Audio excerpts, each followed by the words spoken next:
This is an interview with Mr. Wollheim in Jerusalem, interviewed by Hagit Lavsky on July 9th, 1990.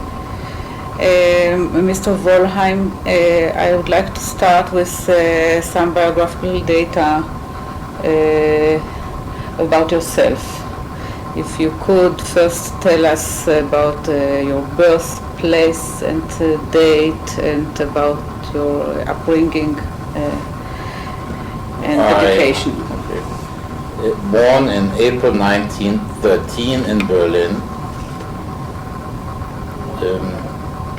My parents and grandparents came from the area of Posen in Germany, and then course of events had reached Berlin and had married in Berlin. My father, of blessed memory, was a commission agent. My mother did not work. She took care of the household and myself and an elderly sister I had, who unfortunately perished in Auschwitz, same as my parents. I grew up in Berlin of the time of the Weimar Republic. Went to school, high school, got my Abitur, which is equivalent to the baccalaureate, I suppose, and went in 1931, entered the University of Berlin, studying law and economics, up to 1933, when the course of events, I considered that the continuation of the study of law in Germany would be nonsensical. At the year approximately after my bar mitzvah, or let me put it this way, I had a Jewish upbringing, we're a conservative family, keeping the traditions. I joined the Jewish youth movement in 1926. Which It was the Kameraden, the German Jewish youth movement, the non-Zionist. Kameraden, yeah. And I remained active in Jewish organizational life, actually from there on up to the moment I was deported from Berlin. I was active in Jewish social work, in cultural work, before my time of studies and after. Can you be more specific about in which respect? Which activity in social and public activity? We had one of our leaders was a man who was together with men like Lubinsky, später Lavon, I think in Israel, and yes. Dr. Tietz, and so had established a new way of doing social work, especially for young people. Lubinsky, maybe you mean Lotan? Lotan, yes. Yeah, sorry.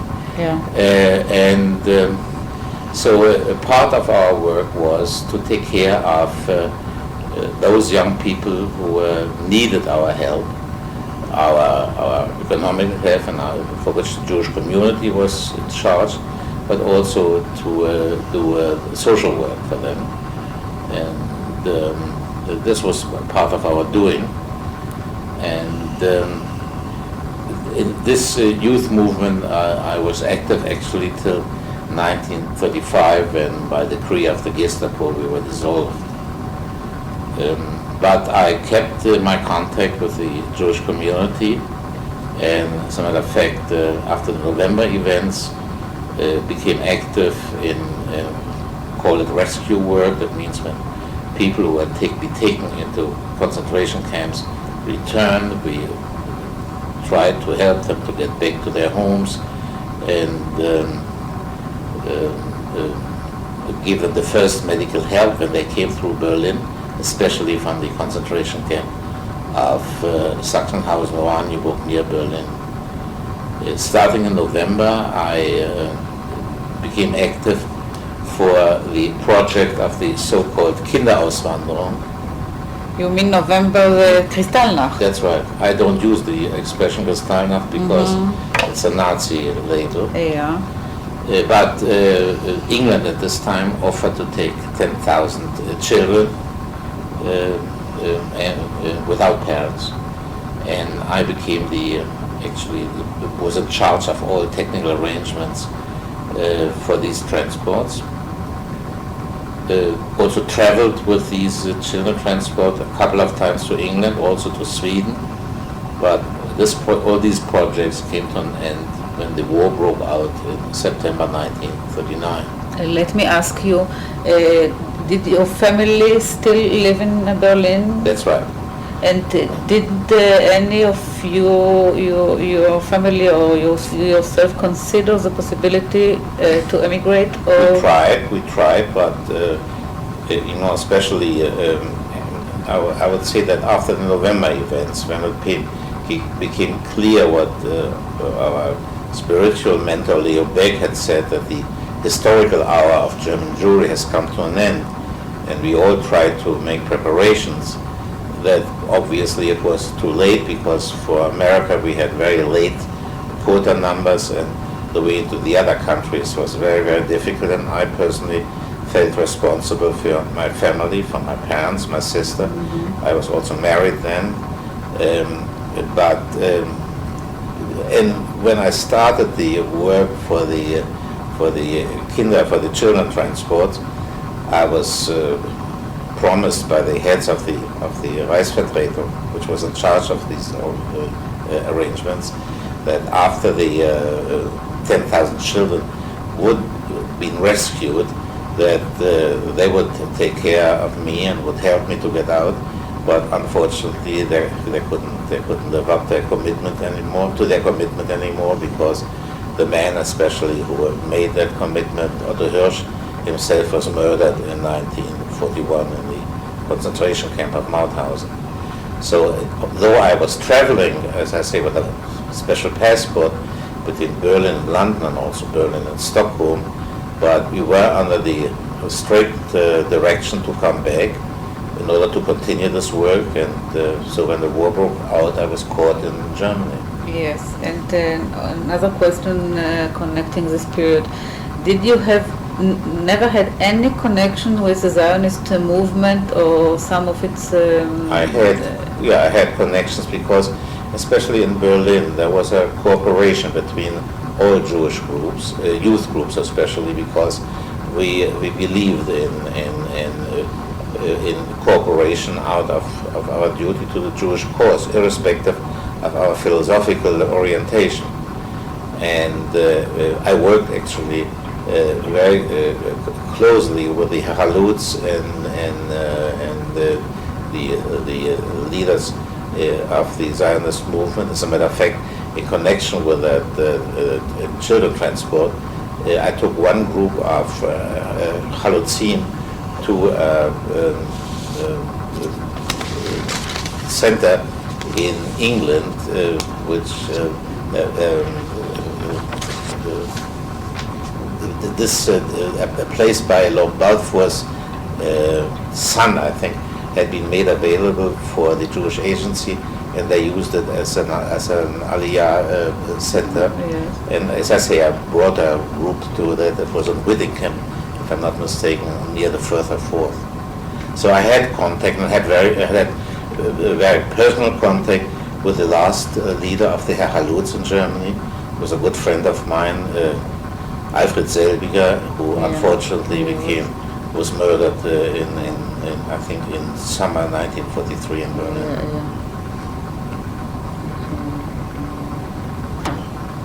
So the war started.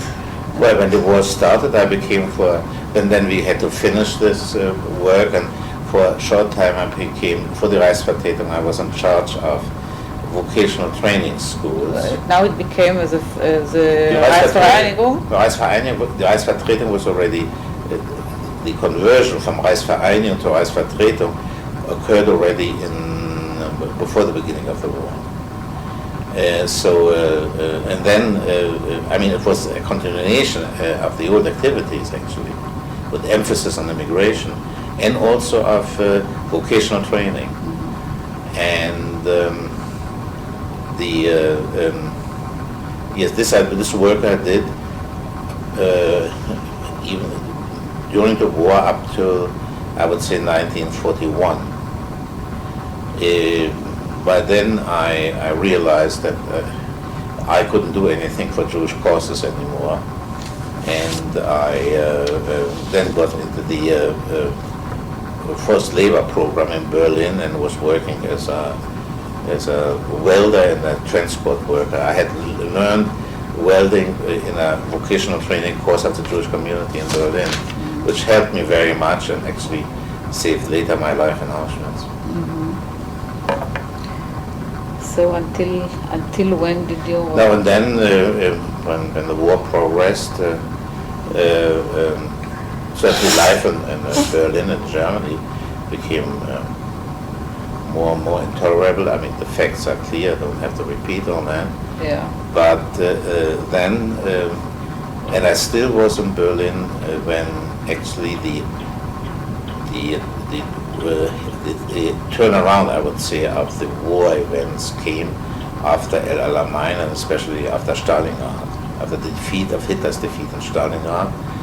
And whether it's some connection there with us, so I don't like to dwell on that, but the policy of the Endlösung, the final solution, also certainly came to Germany and Berlin.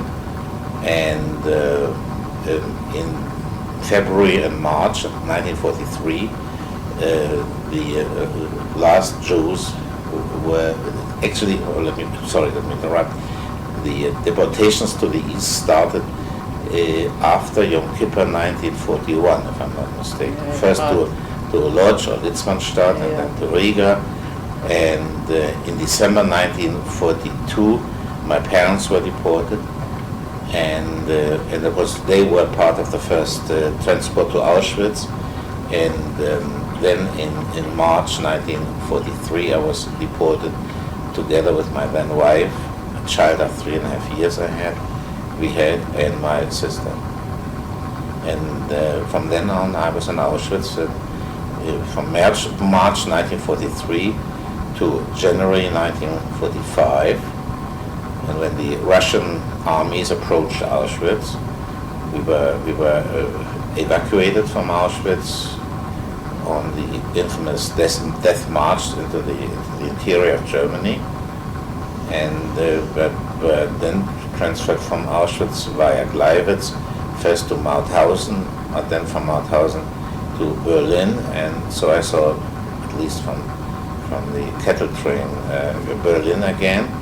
This was in January 1945, and we were brought. I personally was brought to the concentration camp of Oranienburg.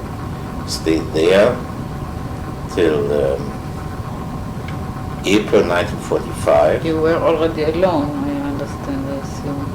I mean, your wife and the child. The last I saw of my wife and my sister and my son was in March 1943.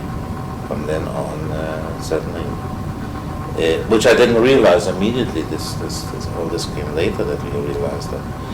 We couldn't believe it. We still couldn't quite believe it that this would happen. But to come back in 1945 in April, when the Russian armies approached Berlin, and the Allies were approaching from the west, we were again driven out from this camp. And had to walk towards northern Germany. At the beginning of May, we marched into call it military pocket. That means the American army operating in the north, in Mecklenburg, the Russian army is operating from Berlin and Brandenburg. And at the moment when on the night of May 2nd to 3rd, when the Russians opened with their heavy guns, and we thought it's a time now, the occasion to flee and to run away from the killers, and that's what we did. They were still shooting after us, but luckily their bullets didn't have our name tags on it, and I reached the American forward section of the 8th Division on the morning of May 3rd, together with a few friends of my group. Mm-hmm. And this was the day of my liberation. Now you told me before, but I'd like you to repeat it about the first days of the liberation. I mean, first days and weeks after liberation. Well, liberation meant we realized at the first moment of liberation, certainly, that we were. It was a very, very emotional moment when we reached that forward section. The Americans who had been the 8th Division, to speak in military terms, had been lent to Montgomery. Are you interested in these details? Yeah. And so they had advanced, but to an area which they knew probably would not belong to the area of their occupation later. So they had stopped at a certain point because they didn't want to take any further casualties. Their forward section, which we reached on May 3rd, just consisted of a demarcation line.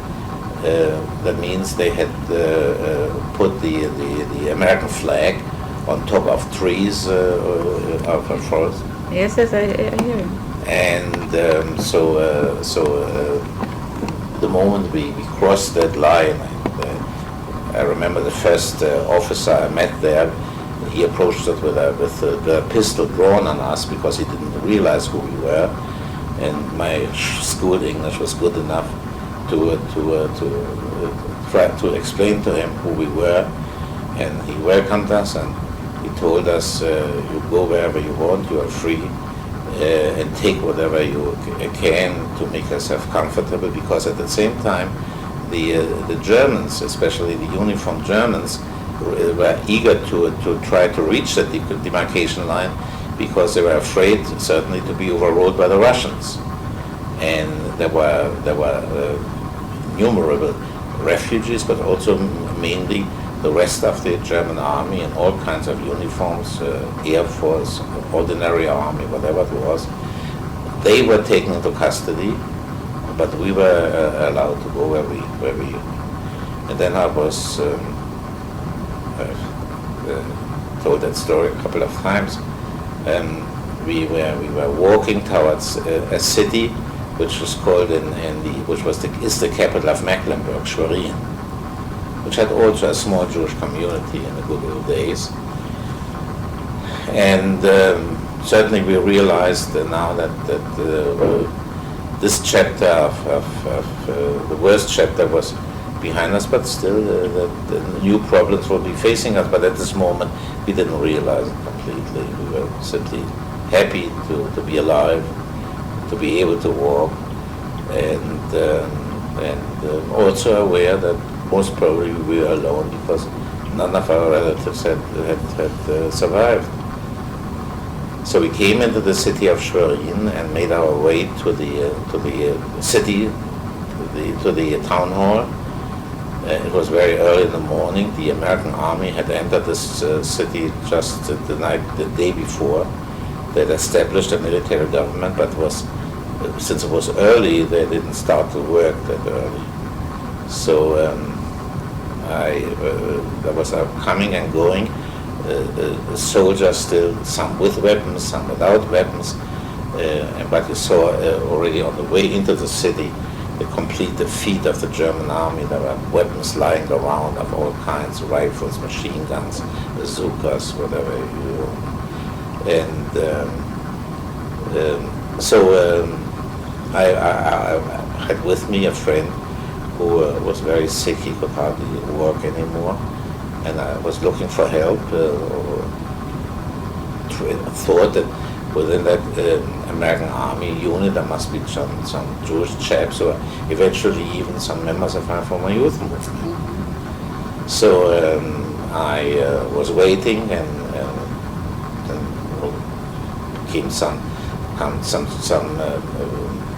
American patrol on a jeep And I said, well, ask me what we are doing, what we are waiting for, and I told them that we are waiting for help because we are no Germans, so we are people who had just been liberated by them. He said, well, that's now the problem for this. I just came from the front line, from the demarcation line, because now hundreds and hundreds of your people are crossing the lines and we don't know what to do because they were not prepared for us. And when I was waiting there, there came another jeep, and all of a sudden I had some kind of, called a brainstorm if you want to. I thought that one of those fellows must be a Jewish fellow. And I approached him. Luckily, my English was good enough to communicate. And I asked him, are you Jewish? And he asked me, what is your business? I am. So I told him, me too. I'm also Jewish. And he said, what are you doing here? So I told him that I'm glad to shake hands with the first Jewish soldiers who had carried arms against Hitler. So he was all shaken up, embraced me, cried. So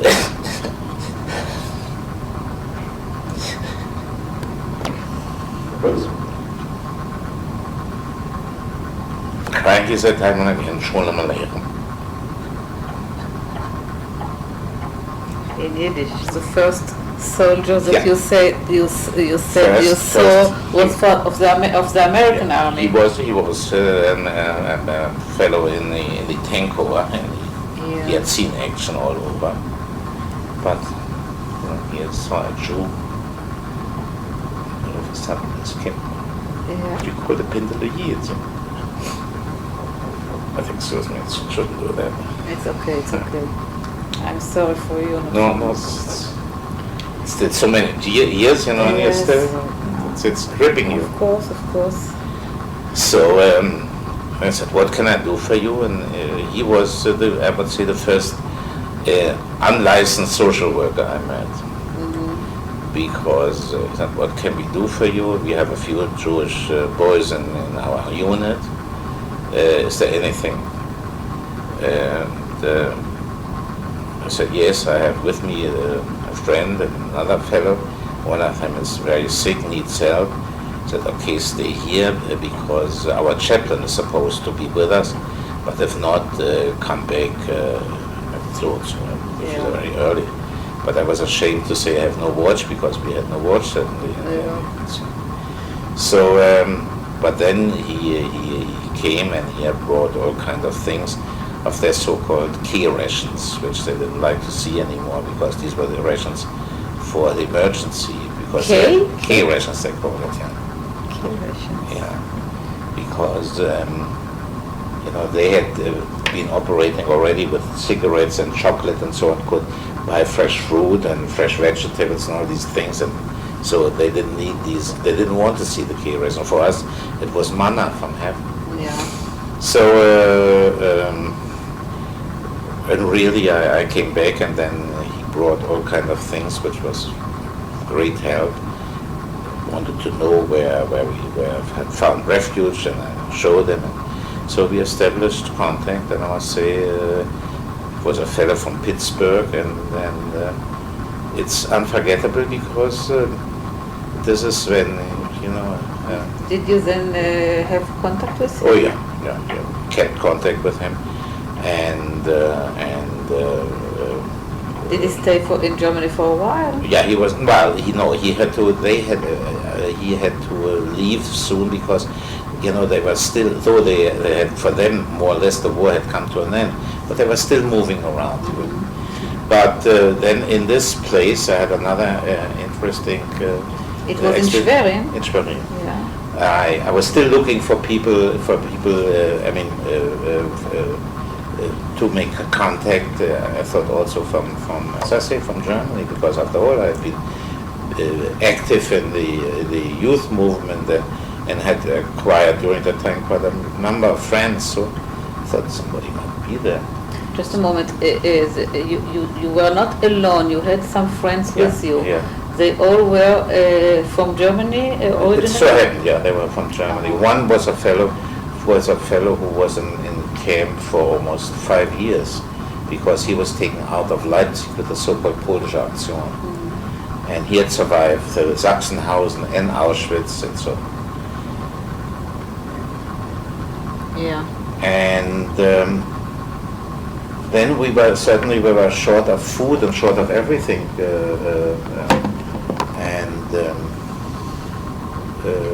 Where did you live? Where did you find? I had one of the French people in our group said he had found.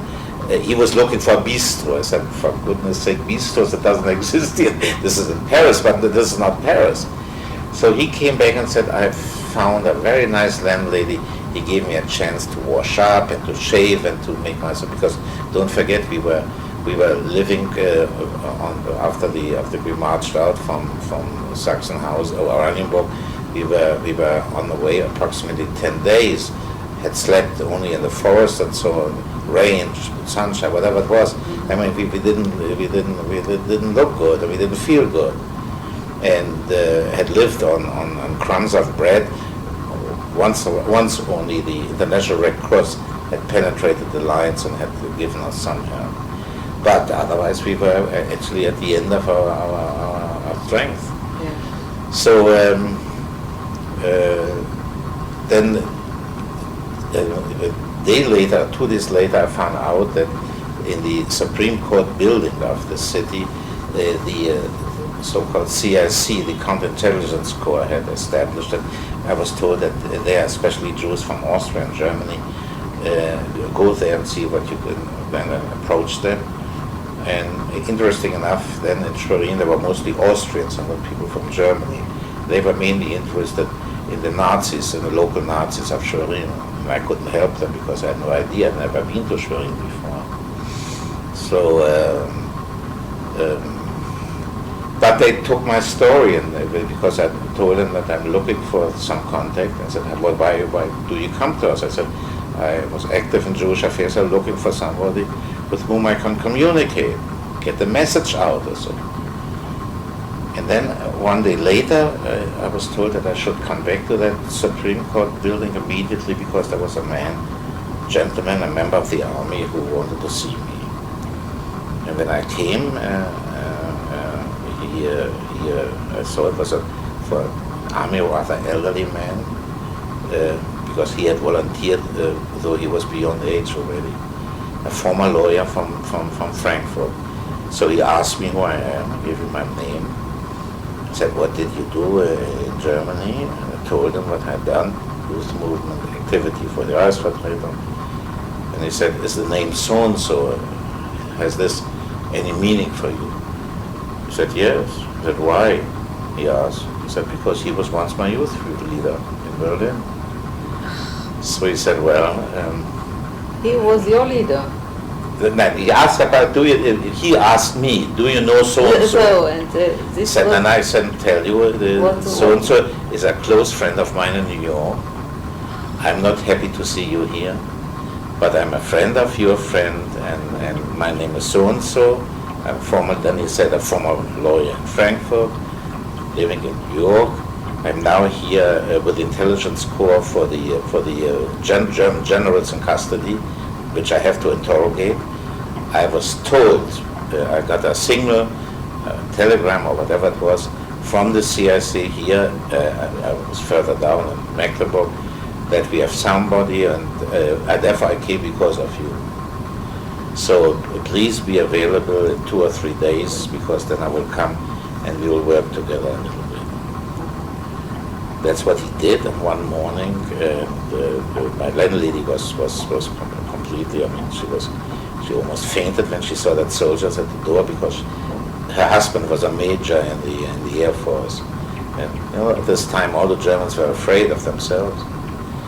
So when he came with, interesting enough, with a French army officer, a Jewish French army officer, who thought I could help him to enlighten him about the relatives who had been deported from France. But unfortunately, I couldn't help him. But on that jeep, he brought all things they didn't want. He had collected whatever we hadn't seen, including oranges and chocolate and things like that. And that was of tremendous help. And then he went with me, and he interrogated me, or I gave my first report to him, which is still part of documents in New York, to get this out to his friends and whoever wanted to see. And then he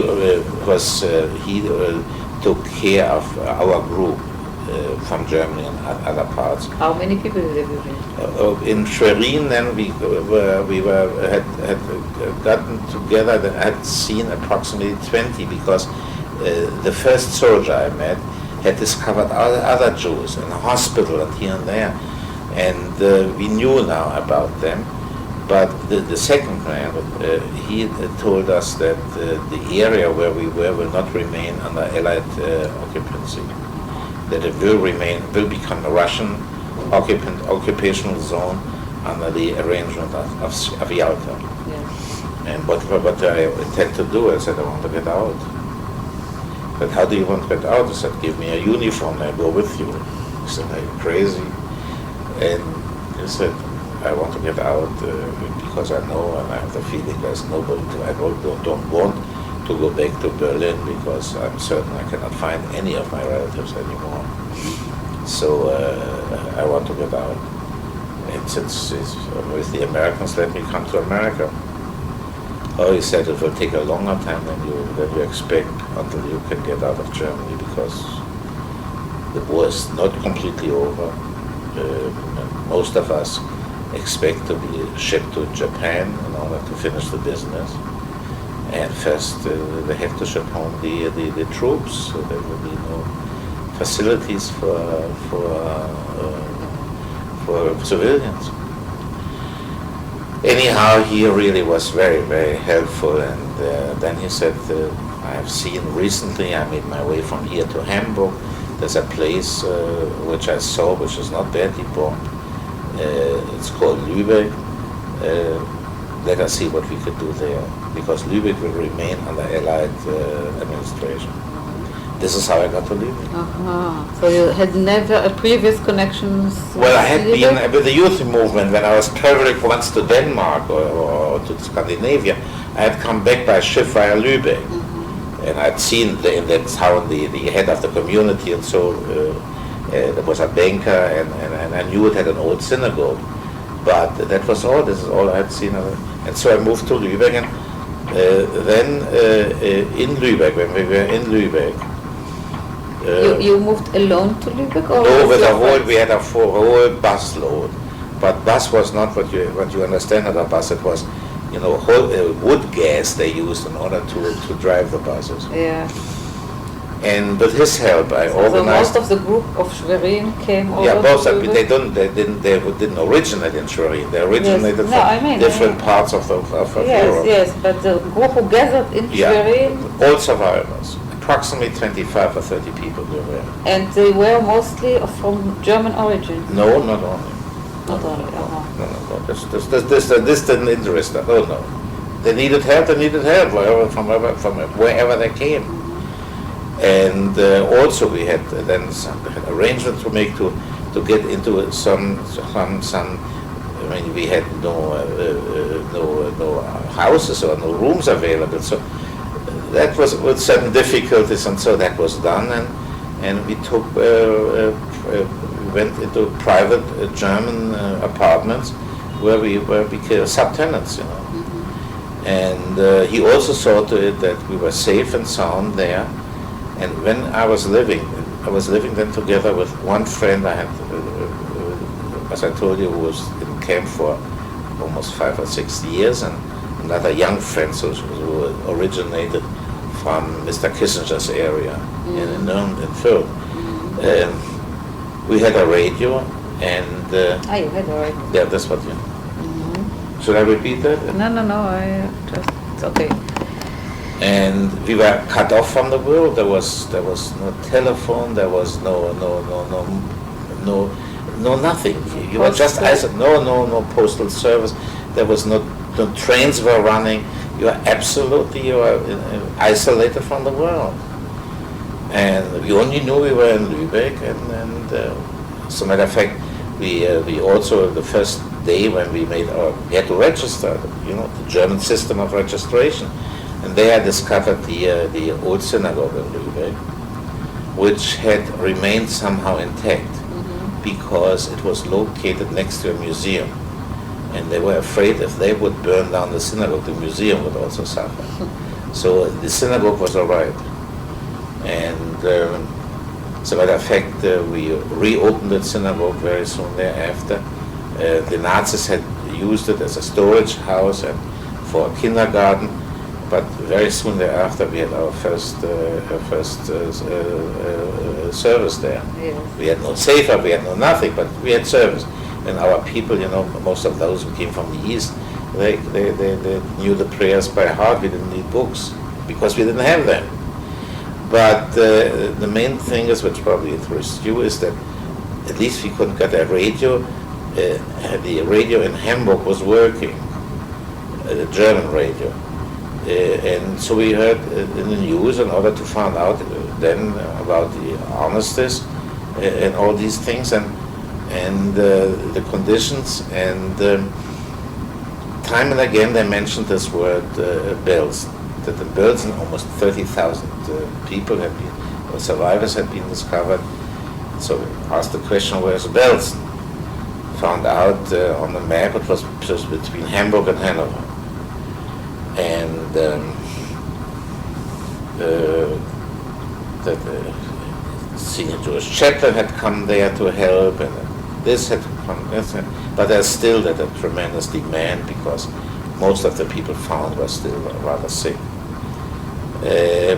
So I got the idea that I would try to get to Belsen. In the meantime, I had made contact with other survivors who had especially Jewish survivors, who had made their way because they got aware that the Russians would take over the areas where they had been liberated. And there were, and I started then, since thank God I was okay, to somehow get some type of an idea. We were approximately 800 survivors, Jewish survivors, most of them from the East. In Lübeck? In Lübeck, most of them from the East. But the moment we reopened the synagogue and the word got around, then people certainly came because one Jew wanted to see the other. Yes. Had hoped to find some relatives, or whoever it was. Yes. Some information or something. Sure, absolutely. Mm-hmm. But Yes. then the more they talked about Belsen, I got the idea that I'll have to make my way. But how? But why did you make? What did bring you to? What brought you to the idea that you have to reach Belsen? If you have a center there of 30,000 Jews, they spoke about, and you had a senior Jewish chaplain, so obviously somehow that because our people were in terrible need. There were not enough medical facilities. There was food was short. Mm-hmm. The clothing, most of it had still the clothing from camp and so. Yeah. So in other words, to get contact in order to find some way of help. So I had in the days when I was in Lübeck.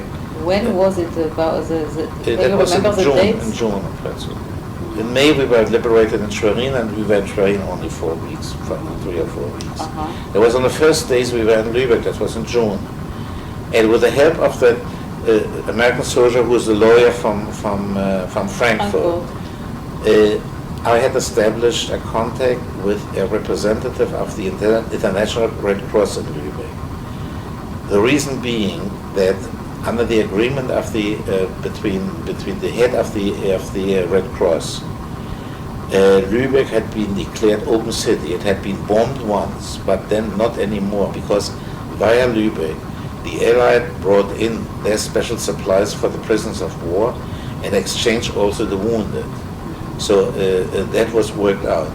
And Count Bernadotte had set up his whom I saw later, by the way, with a certain man, they had set up their headquarters. So the International Red Cross had an office there and had stored the supplies. So the man who was in charge there was a Swiss fellow, and so somehow I struck up and then one day when I heard this, I don't know how he told me that tomorrow trucks with supplies are going to Bergen-Belsen. Because in the meantime, the International Red Cross, or UNRWA, yes. had bought from the International Red Cross these supplies in order to help the people in Belsen. So when it revealed to me that trucks are going to Belsen, I said, listen, I have to be a passenger on that truck. I said, well, I cannot give you a permit or whatever it is, and it doesn't exist. But you can smuggle yourself only, but it depends on the truck driver. I said, if you will do that, okay. So the next morning I went to that truck driver, to one of these truck drivers, a nice Swiss fellow, and I didn't offer him anything. I had nothing to offer him, nothing, no money, no nothing. So he said, all right, if you want to come with me, but it's on your own risk. I said, leave it to me, I'm Zetnik, I know him. Now he said, especially when you go, there was the two bridges leading from West Germany into Hamburg had not been blown up. All the other bridges in Germany were destroyed. There's a very strict control by the British Army. They don't let any civilians from left to. I said, leave it to me. I said, how do you want? I said, if I'm not mistaken, in the trucks you have a certain what they call caboose, where you sleep during the night. I go into that and then, so that's what I did. He took me, and it was nice, and when we came to the control, I disappeared into this hiding point there and made my way into the other side of the Elbe. Yeah. And I came to Belsen. And the convoy, there were at least 5 or 6 big trucks waiting they wanted to get into camp together. And all of a sudden a man came in British uniform, a sergeant, and asked me what I'm doing, and so I told him. And he said, well, I have lived in Berlin. He spoke German well. And actually he was the first to enter Belsen with the amplifier unit. The amplifier unit was under the command of that Captain Derek Sink, who has later written the book Belsen Uncovered. Yeah. But Sergeant Klein was the man who was going around, driving around on the amplifier unit tracks, saying, you are free now. We're the British Army. We have come to liberate you. Because they knew about what was going on in Belsen. And this Sergeant Klein was the man who was doing that, which I learned later. Yeah. So we got to talk, and he was very nice, very pleasant, a fellow of 6'2" or so. And then he said, I have also worked in Berlin. We have certainly people who are fluent in German and Yiddish and Polish and Russian we have with us in order to communicate, because this amplifier unit was a unit to do propaganda work, over the trenches or beyond the trenches. And he said, by the way, we have a fellow in our unit who also comes from Berlin. You must know him. If you see you knew the Jewish work in Berlin, you must know him because he was a counselor in an orphanage, a Jewish orphanage home. I said, what's his name? He said, Harry Harrison. I said, it cannot be, because we had no Harrisons in Berlin. I didn't realize that the boys from Germany who entered the British Army had to change their names. Not because the British didn't naturalize them. So in order to avoid any consequences, if they would have been taken prisoner, they changed their names into an English name. Van Frühling became Fine, and so I asked him, wasn't the name of that fellow Heinz Nadel? He said, I don't know. I only knew him since we are fighting from Normandy, Harry Harrison, and he was a close friend of my sister who lost in Auschwitz. So he said, I tell you something. When you come when you go in with the trucks into the Belsen camp, now I have to explain to you, this was the camp of the former military barracks, not the old concentration camp anymore. The old concentration camp was approximately 3 or 5 miles away from the soldier camp. This had been burned down because typhus was rampant in Belsen. But the survivors had been transferred to the military. The British had thrown out the German soldiers and had filled these barracks with the survivors. And most of them were suffering from typhus, so they were converted, the barracks were converted mostly into hospitals. This is what was called Hone? Hone. It's the same. The military expression is Hone, but we still call it Belsen, yes. Bergen-Belsen, absolutely. So he said, come and see and meet the head of our group. At this time he was lieutenant, later Captain Sington. He will be very much interested in your story because he also is dealing now with war crime work. And have lunch with us. And this was for me, and also was manna, to have a lunch, to get a lunch. Because then you will also meet this fellow from Berlin. And it was nice. I met this captain, the later Captain Sington, who had spent many years in the army, and was very proud of this record, to be with his group the first to enter Belsen and to bring the people the message of their liberty. But Harry Harrison wasn't there. And when he came, it was certainly this fellow Heinz Nadel, whom I knew well from Berlin. So after he had calmed down somehow, and he had some whiskeys in order to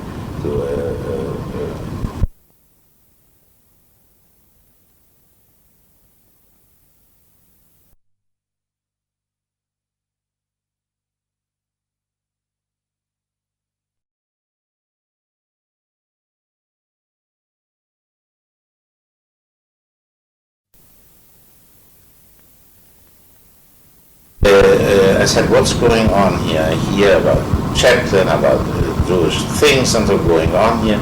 He said, yes, there is here now, though it is very briefly after the liberation only, there is some kind of a committee, and also I have started, since I was a teacher, he was a teacher in Berlin, in the office. I have tried that because there was a few children to give them something to do. So that's what I'm doing. And I said, and he also met some other people he knew from the youth movement, from the same youth movement. 2 ladies he had to discover, and he tried his best. He couldn't do good for everybody, but really he helped on an individual basis whoever he did. And I said, if that is so, let me meet whoever can be met. He said, there is one man who is a former chaplain of the Yugoslavian army, a rabbi, and I think the best is you go and see him and talk to him, because he, after his liberation from the soldier camps, he came to Belsen, and he was one of the first to bury these thousands of people and officiated as a rabbi. You mean Helfgott? Okay, just a moment. I shall interrupt you now, because now we are starting to come to our main subject, and before we are going in depth to our subject, I'd like to have a brief data about your activities afterwards. I mean, from the time you emigrated to the United States and up to now. But I would like to finish, Anna, because this comes to an end for a second. Okay. I met Helfgott, now Azaria, and started in English. Then all of a sudden I found out that he knew German because he had studied in Vienna, and asked, he said, what do you want, why did you come? I said, because we are approximately 800 people in Lübeck, completely forlorn, completely isolated, without any help, and we need a Jewish contact and help badly. I said, I cannot promise you too much, but there is already here a committee, and they start to work, and I would suggest meet this man, called Praeses. Now, I didn't knew the expression Praeses, because in German, Praeses was a man who was in charge of the Hanse, in the Hanse cities, you know. He was the Bürgermeister, the mayor. So the Yiddish expression Praeses was known to me that it meant president. But anyhow, he said, I'll take you to the preliminary office of that committee. And when I came there, I was introduced to a man who was called Josela Rosensaft.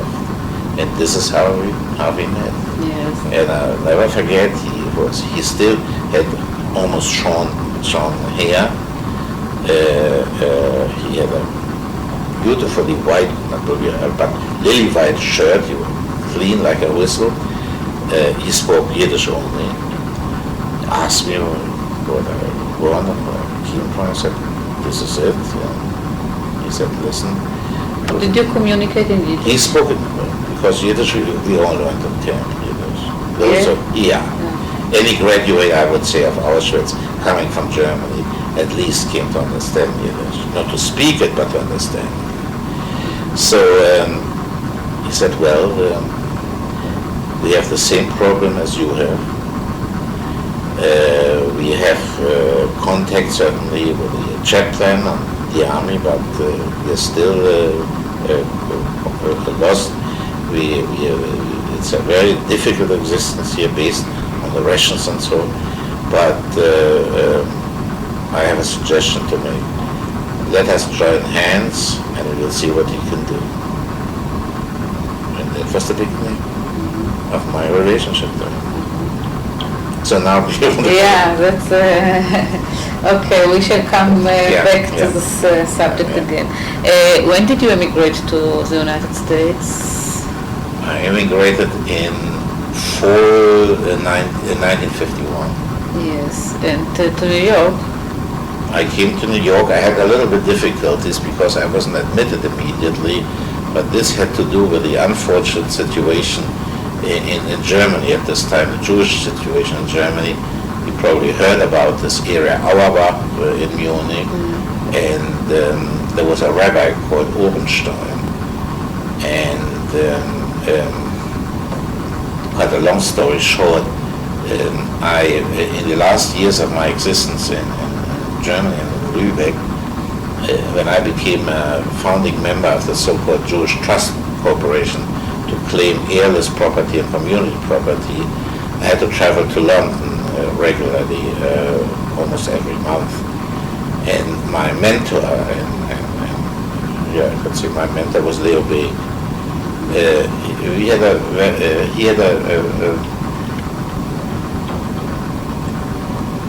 We had spent many nights together in the air shelter in Berlin, and we couldn't get home. And he had a special feeling for my family also. Very, very grateful for that. So when he heard that I am in London, he asked me to see him. Certainly I would never say no. And he said that he is following the events in Germany, in the Jewish scene, with great attention. There's a situation in connection with that scandal around Auerbach, and also the prosecutor has started an investigation of the rabbi operating there with the name of Orenstein. And Orenstein sermonized over the radio every Friday. He said it's impossible that a man who is under investigation can at the same time deliver sermons from over the radio. You have to do something. And when I came back, I met this time in Berlin. That was the forerunner of the Zentralrat. And I brought in, I was instrumental in bringing in a motion that the man from Rabbi Ornstein, that he suspend himself at least during the time of the investigation, which he didn't want to do. The motion there was a hard fight, but carried. And that was already the time when I was ready to leave. And I came to America. Ornstein had given the CIC some derogatory information about me, which they used to take me to Ellis Island instead of letting me out. And it took a long time to get out. Luckily, with the support of Nahum Goldman and Leo Big and all the big shots, I mean, but the Americans simply were so impressed by the fact that a rabbi had done it. And in this respect, I will be ever grateful to Sam Haber, because when I was with my family still in Ellis Island. May I ask, you say with your family, did you remarried before? I remarried in a girl I found in Belsen, who was a member of my youth movement. And we married in Belsen, and we had 2 children, both born in Lübeck. And mainly because of the children, certainly I unfortunately lost her in 1977. But I married again. So as I we were kept in Ellis Island, and when Sam Weber came for a visit to report to the Joint about his activities, he heard about us, and he made his way to Ellis Island to see us. And he had almost tears in his eyes when he saw us. He said, I'm going, and he immediately went to immigration authorities and said, I was an officer on the staff of Donovan. I want to vouchsafe for Norbert Wollheim and his family. Because it was a McCarthy time, don't forget. And anybody who made a smear that he was a communist or helping a communist could impress them. So then, interesting enough, they said no, they don't need the evidence, they might need it later. And 3 days later, after he had reached Munich again, they called him from Washington, and it took almost an hour on the telephone to get the information from him or more. So it was a rather expensive telephone call. And soon thereafter, we got out, and Sam Haber, I would say, really was part of that team. So then I was admitted, we were admitted in February 1952. Yes, and what were your main activities since? Well, after we were admitted, I looked around and I knew that things I had done before I wouldn't do, and then eventually people advised me very strongly that many lawyers from Germany had done this, and it is if you're interested in that, it could give you at least a basis for decent living. Go back to school and study accounting, and that's what I did.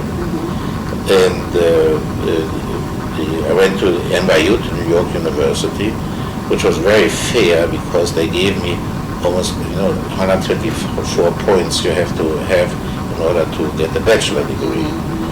And they accepted of the studies in Germany. Luckily, I could find my old booklet there, what they found in Berlin.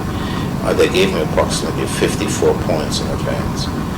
So then, but still, I started also to work then in an accounting firm, working during the day and studying at night. So I took night classes, took approximately 4 years until I got a bachelor degree. It means as a married man I became a bachelor again. And I worked with the accounting firm. It was an associate from that time on was a public accountant. And until recently, when I had last year, I had a stroke, a light stroke, and I had already been in semi-retirement and only worked with my firm for 3 days, but then in connection therewith with the stroke, it came time now to say, well, enough is enough. Yeah. So I gave up my professional activities, more or less. I'm still doing certain things. I'm still associated with my firm, and so actually I made my professional life was a public accountant, specializing in tax advice and tax work and foreign taxes and so on. And at the same time, then public activity, Jewish public activity. Sure, I joined. Then Rosensaft came to America, especially. We built what we call World Federation of so that we became active, and also when I don't know if you know about it, in 1951 I brought suit against IG Farm that started. IG Farm, yeah. That started that so-called slave labor program. Yeah. And I can send you a booklet if you want to read about it. It should be here. You can find it in the Vierteljahrsschriften of the Institute for Zeitgeschichte. There's an article, a very good article written by Dr. Which issue? I think it's one of the latest issues. Written by Dr. Wolfgang Benz, der Wollheim-Prozess gegen IG Farben. I took a lot because I was studying by night. What is the name of the author? Benz, Dr. Wolfgang Benz, Institut für Zeitgeschichte. Yeah, I know his name. The Vierteljahrs, it's in one of the Vierteljahrsheftchen which you probably have. Of the recent year? Yeah. Okay. Yeah. So it should be easy to get. Yeah. If not, I can let me know and I will give you somebody. And then there's a book, by the way, written by my friend Benny Ferenc. Do you have this name? Benjamin Ferenc. He has written about this whole program, about the whole project, under the title "Less Than Slaves." In Harvard Publishing. Okay. Can I order anything for you? Something to drink? But maybe you like something to pause in your... But let me first, to finish, the Sironia. Yes. In connection therewith, when it became known, when especially the first publications came into the press about this, which was something they thought that I'm a maniac, to sue IG Farben. IG Farben was like the DuPonts of America, more even. So then people came and we were associated again, Auschwitz survivors in Europe, and even organized after all was over in New York, even Auschwitz testimonial dinner, which brought hundreds and hundreds of survivors of Pune where I was together. So there were all kinds of activities, but still my major time was taken to finish the studies and to take care of my family. But I was, then I became a member, also there was an organization of the old German Jewish establishment called the American Federation of Jews from Central Europe, and they made me a member of the executive. Yes. Of Jews of Central Europe. What we call here Euro. No, was the United Institution Office. Yes. But it does a certain contact, Here it's the Merkaz Europa, the other Merkaz Europa. Formerly with Siegfried Moses and what's his name? Georg Landauer. Landauer, sure. Yes. So and so I got into these things, and also I was asked for lectures, and I accepted when I had the time. And now it resulted that after we had the World Gathering here in Jerusalem, bringing together approximately 6,000 survivors from all over the world, and then additional to those from Israel. We established in America a group called the American Gathering of Holocaust Survivors, and they made me the treasurer because I think my accounting service got me continued. And also I was in the area in Fresh Meadows where I live. I certainly became a member of my Jewish Center, conservative synagogue, and I served recently as a president. And then there is this World Federation of the Bergen, and also now more than before I went around lecturing. So after I gave up my professional activities, I feel now freer to do even more. And whenever they want to ask me, for instance, I'm waiting here for the teachers group I told you before coming to lecture to them. So that's what I like to do. Yeah.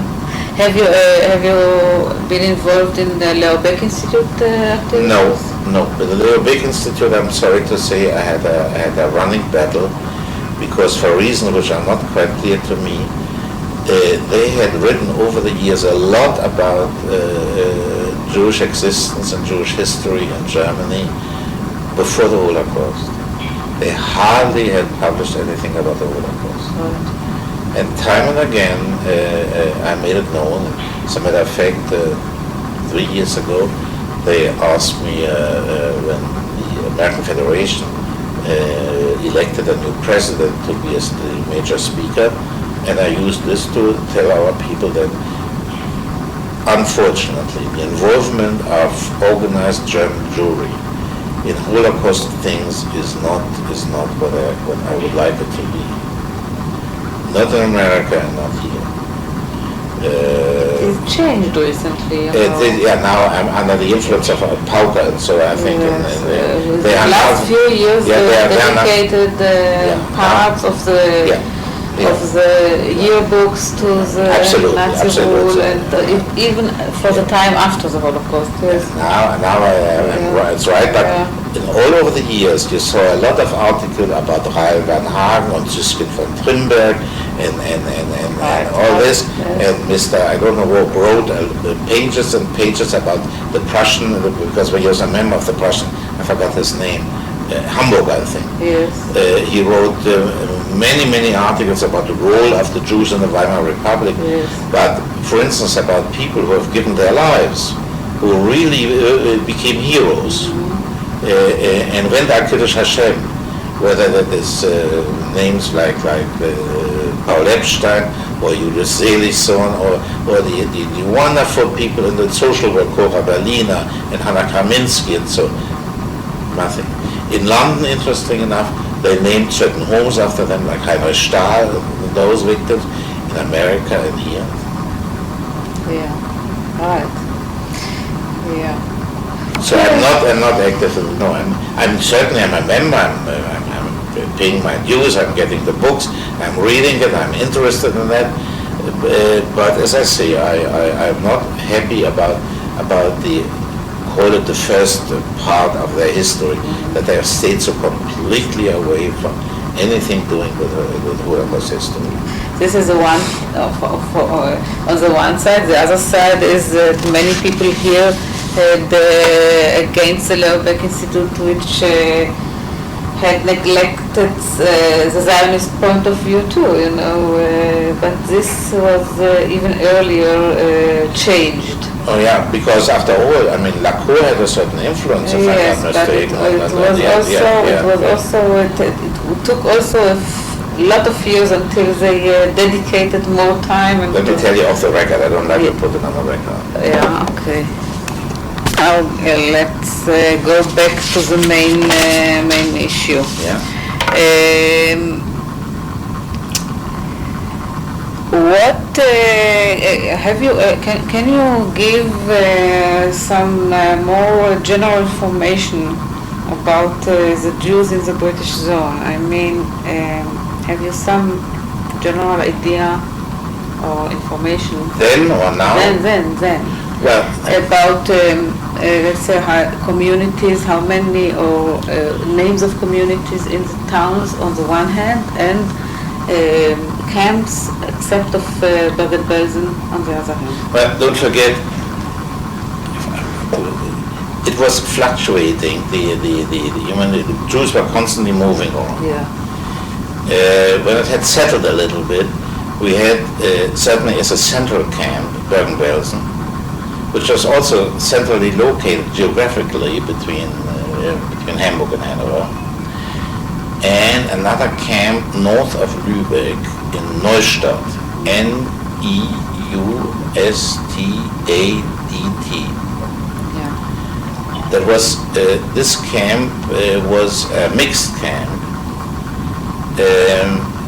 which was established in a base, in a submarine, military submarine base, close to the Baltic Sea, smack at the Baltic Sea. These were the only two the DP camps with Jewish population. Otherwise, you had communities in Hamburg, in Lübeck, in Kiel. These are all mainly were established by remnants or mainly by remnants or returnees. In Hanover, in Düsseldorf, in Dortmund, in Cologne, in Essen, and then mainly communities established by the influx of the peace in Braunschweig. And I think that was it. Bremen? And then Bremen. Yeah, but Bremen was not the British zone. Interesting enough, geographically was Bremen. Interesting enough, geographically was American zone.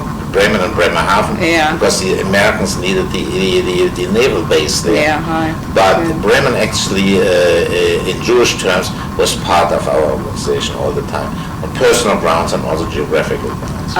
That's interesting, yes, because I came across the name of Bremen in the documents, although Bremen was not... also because the head, interesting enough, the head of the Jewish community in Bremen, Karl Katz, was the former head.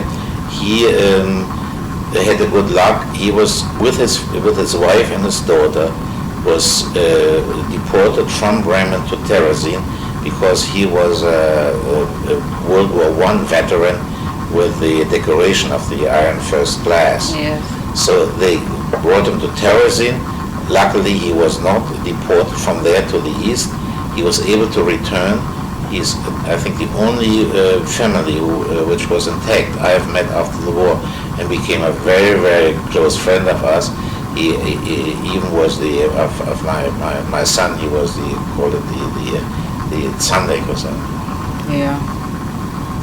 So it was based mainly on personal, and he liked also Rosenstock very much. That was a very, very close relationship.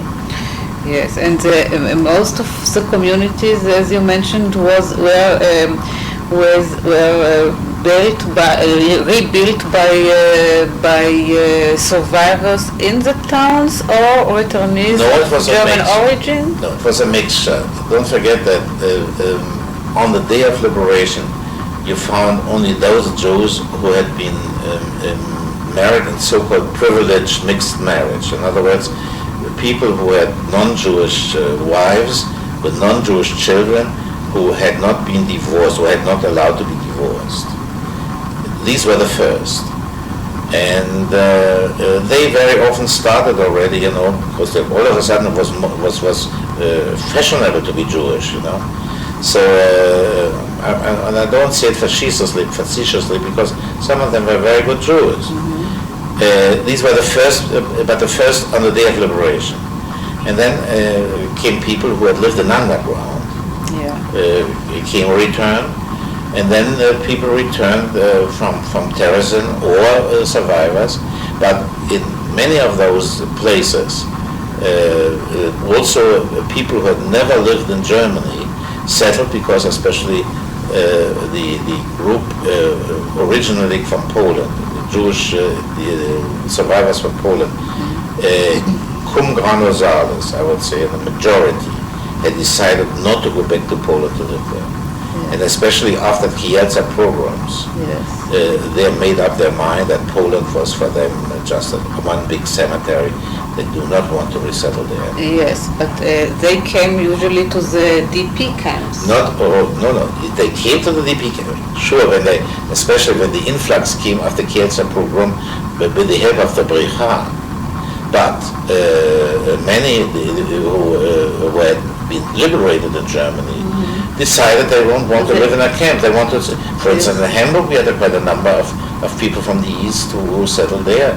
Because, let us say, I know of a good friend who was with people from Lodz or from Warsaw, and so he said, come with me to Hamburg, I see to it that you get a place there. And many people were joining them there. But I want to clear up this point. When they decided to settle in the towns, did they become part of the communities as German citizens, That's not German citizens. not apply? Did not apply because this didn't enter the picture, because Right. You will see that, I will explain it later, that the question of German citizenship created a very special problem. But they registered with the community for a very simple reason. The moment the joint started to work, and there were additional rations and so on, the only place through which it could be channeled were the Jewish communities. And what about the DPs? Well, that was, for instance, in Hamburg for everybody, or in Lübeck, where I had these hundreds of people from the Jewish community was the distributing organization. And what about the people who lived in the DP camps? This went directly. In the DP camps, for instance, in Belsen, you had a local committee, like a magistrat, like a town administration. And they were in charge of this kind of distribution, based upon the cooperation with the joint, and so I'll give you the details later. But it was not so that, for instance, people who had originated from Poland or Hungary or Yugoslavia or even from Russia, who had decided not to return and wanted to settle, even in Düsseldorf or in Cologne or in Essen, and so were cut off. They became members. I mean, it was not that they had to make an application or so. They just went to them, registered, and were part of the community. Yes, this is something that is not very clear to me, because I got the impression not from one document and not but from many documents that there was some discrimination between people who were under the law, or the military law of the DP, and the people who settled in the communities, so that somehow I got maybe the wrong impression that the people who settled, who stayed as DPs in assembly centers or in camps, were somehow better off than people who decided to integrate into the communities. Let me try to clarify that. In the camps, certainly everybody had a DP status. And at the beginning, DPs were better off because they had not the status of German citizens. They were held by the UNRWA and then later by the Joint, which means by the Jewish institutions. For us, for instance, a former German citizenship, it was difficult. The UNRWA did not recognize us. And one of the first things we did, for instance, with the Central Committee, which we then built in Belsen, was to fight for the recognition under the notion that we had been enemies of the Nazis. We had been allies of the Allies, and therefore we deserve to be recognized as to the same extent as DPs.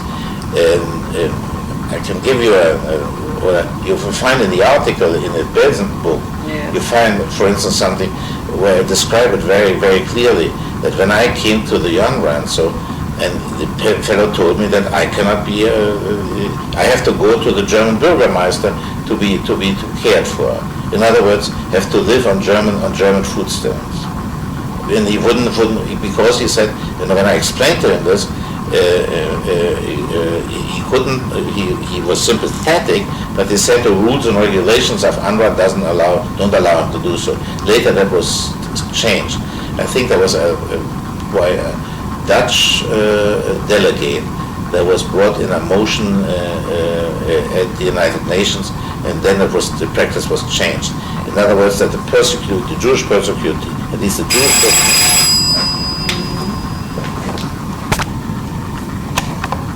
Yes. What you told me just now was about former German citizens, okay. But what about survivors from the East who came to Germany? Were they better off as DPs in the camps or in the towns? No, they could claim a DP status also in the towns. Also in the towns. And for instance, and they could always go to UNRWA. UNRWA was represented also outside of the camp. So, what was emerging was a difference in the situation, in the social and economic situation of the DPs who could claim for status of DP. As I say, at the beginning there was legally was a certain priority. It was a privilege to be a DP. Yeah. And it was not easy to be a former German citizen and a Jew. Yes. And as I say, I explain in that article also that we fought for that. Also, you know, at the beginning, I understand my friends who were former German citizens, liberated in Belgium, for instance, I had a couple of them originated from Hamburg. They had to get special permission to do this because the Germans were not in charge. But I don't know, there was bureaucratic difficulties because then the UNRWA, whoever said they're not in charge of it. So this was clarified later. Because don't forget, when UNRWA and the military government entered Germany, they were not prepared. They were not prepared for the problems they would find. Yeah. It's not exactly the subject we were talking before, but never mind. Really? We should break up whatever is brought up. Or I can say no comment. Yeah. But I like. Did you ever have in your minds to come to Israel? I mean, to make Aliyah, or it was never in your plan, your personal plan? No, it was also very clearly. It was also part of my plan somehow. There were two events which influenced it. We had a meeting when I was making plans. You know, in 1946, I was invited as a member of the Sheriff Habitat to come to America, because they consider my English as good enough to appear before people there, bring the message of the survivors. So I had seen America certainly as a tourist, not a immigrant. You came alone or with a delegation? I was one delegate was from the British zone, which was me, and 3 people from the American zone. And we were supposed to go to the Convention of the United Jewish People in Atlantic City in 1946. But the weather over the ocean was so bad we couldn't make it at this time. It still took from Europe to America 18 hours or so. Jets didn't exist. We had to wait in Paris and we couldn't fly. So that means we came to Atlantic City where we were supposed to address the convention. We came too late. But then I was sent around all over the United States addressing people there in German, in English and in German. So I had seen the country and people, they had asked me when I was coming. Because I had re-established contact with some relatives left and a lot of friends. But the question was also come to Israel, and my then wife had a younger sister. It's a personal story, therefore I have to make it a little bit extensive, but more. She had a younger sister with whom she had been deported from Berlin, had gone through all the camps in Estonia and Stutthof, and having been liberated in Bergen-Belsen. They had, because actually my wife, may she rest in peace, had saved her younger sister, because this younger sister was 12 or 13 years old when she was taken as a prisoner. And they had decided they want to stay together. And her sister got married to a fellow who came from Warsaw, discovered his parents living in Lübeck, and it was love at first sight when she saw the sister of my wife, and then wife. This father, who originated out of Warsaw, had been on Aliyah and was living in Tel Aviv. But his wife, who was not his first, who was his second wife, wanted to join the sister in Australia. Mm-hmm. So it so developed that when my sister-in-law and then sister-in-law and call it my boyfriend came to Tel Aviv to see, it was decided they should marry there because there they had most of the Yiddish bonus. And as a matter of fact, when wife and I, we came for their wedding. And then the questions were discussed, what to do. And the father of my brother-in-law said already that since the wife is so pressing on him, she wants to join a sister with whom she also had spent all the years together in camp. He probably will not stay. He cannot, because he cannot resist this pressure. Also, I understand that at this time, when my brother-in-law and my sister-in-law were just young and married, probably had to serve both in the army. And having been in camp all the time, they said they didn't want to be separated again. It was a very personal decision. And based on that, then we directed our thoughts toward America, where I had some relatives left who insisted that I should go. So it has nothing to do with ideology or idealism. Yes. It's just that these are the practical things of life who very often influence the decisions. Yes.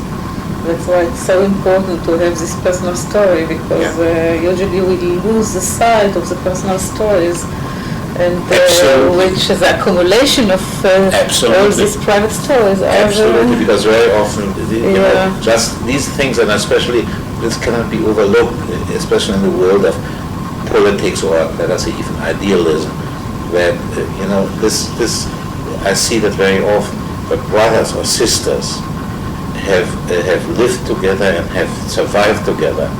There is a tie which nobody wants to. They don't want to go away. Yes, not to be separated again. Yes, it's very important. It's a very important psychological. Yeah. This is a very impressive story, I must say. Okay, now for the continuance of our story. Just a moment. Can you tell something about the? You probably, when you met Yossel Rosenzelf the first time, the committee was already organized. The local committee. The local committee of Bergen-Belsen, I mean. Yeah. So I cannot ask you about how it came to be. Yes, I had the story. Yes. Okay. Immediately, the days after liberation, you know, there was a question how to organize food and this, and some of the big shots in the camps before, you know, tried to push their way through. And one of those who raised his voice very forcefully in order that everybody should get the same was Yossel Rosenzelf.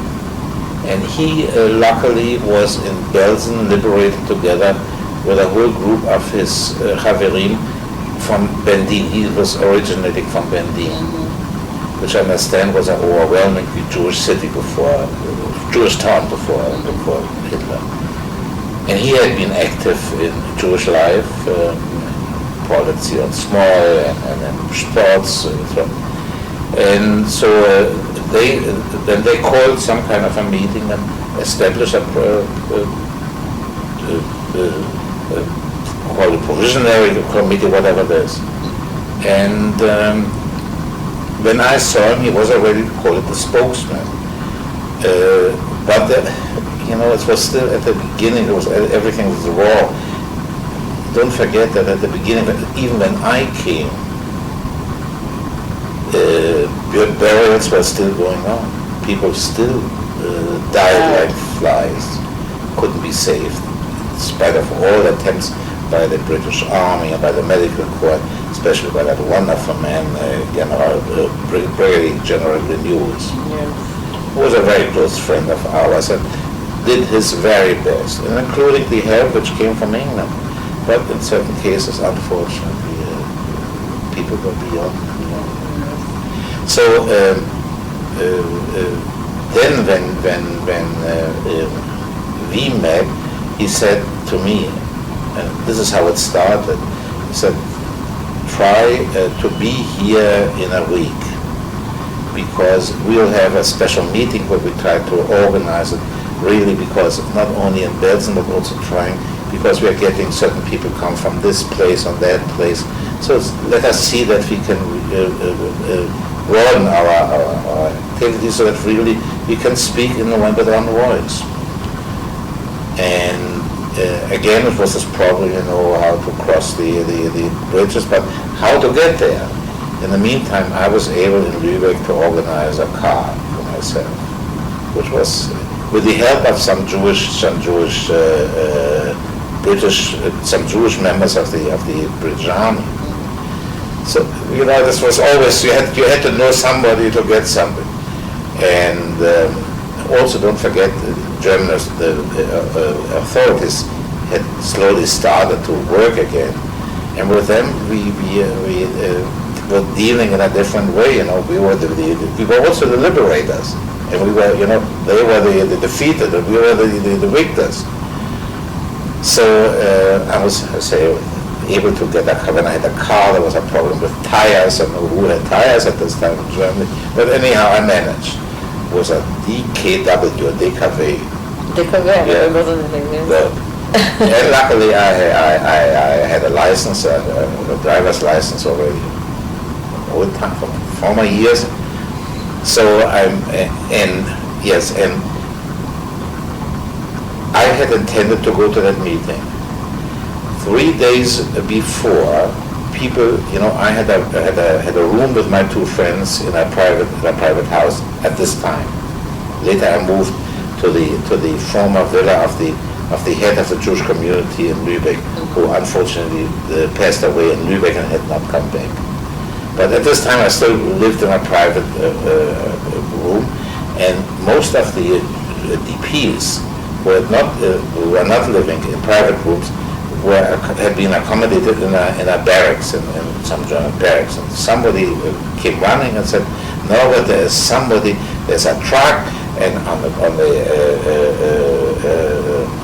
the head it's written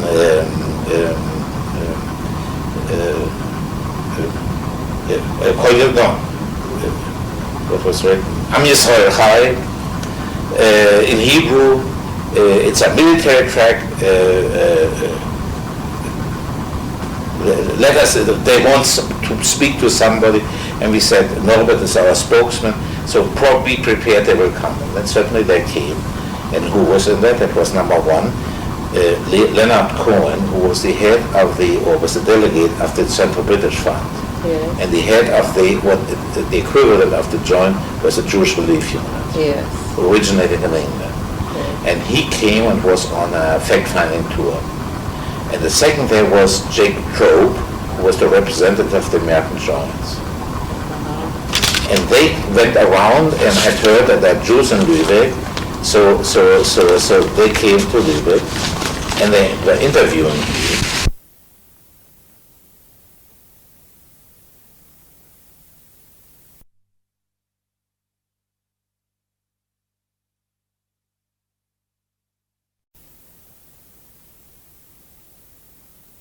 That's okay now. So you were talking about, I don't remember, about moving to the mayor house? No, moving that they came and that Cohen Leonard Cohen yes, came. And so they wanted to know how many people, what the needs are. So in other words, they were in a proper fact-finding tour. Yes, Leonard Cohen's the name, and the other Leonard Cohen, who was the head of he was the representative of the Central British Fund and the head of the Jewish Relief Unit. Yes. And the second... was Jacob Trobe. How do you spell Trobe? I think it's O-B-E, if I'm not mistaken. Trobe, yeah. Yes. But I could be mistaken. The Trobe, you have to check that, please. Yeah. Okay. He was the director of the joint. Yes.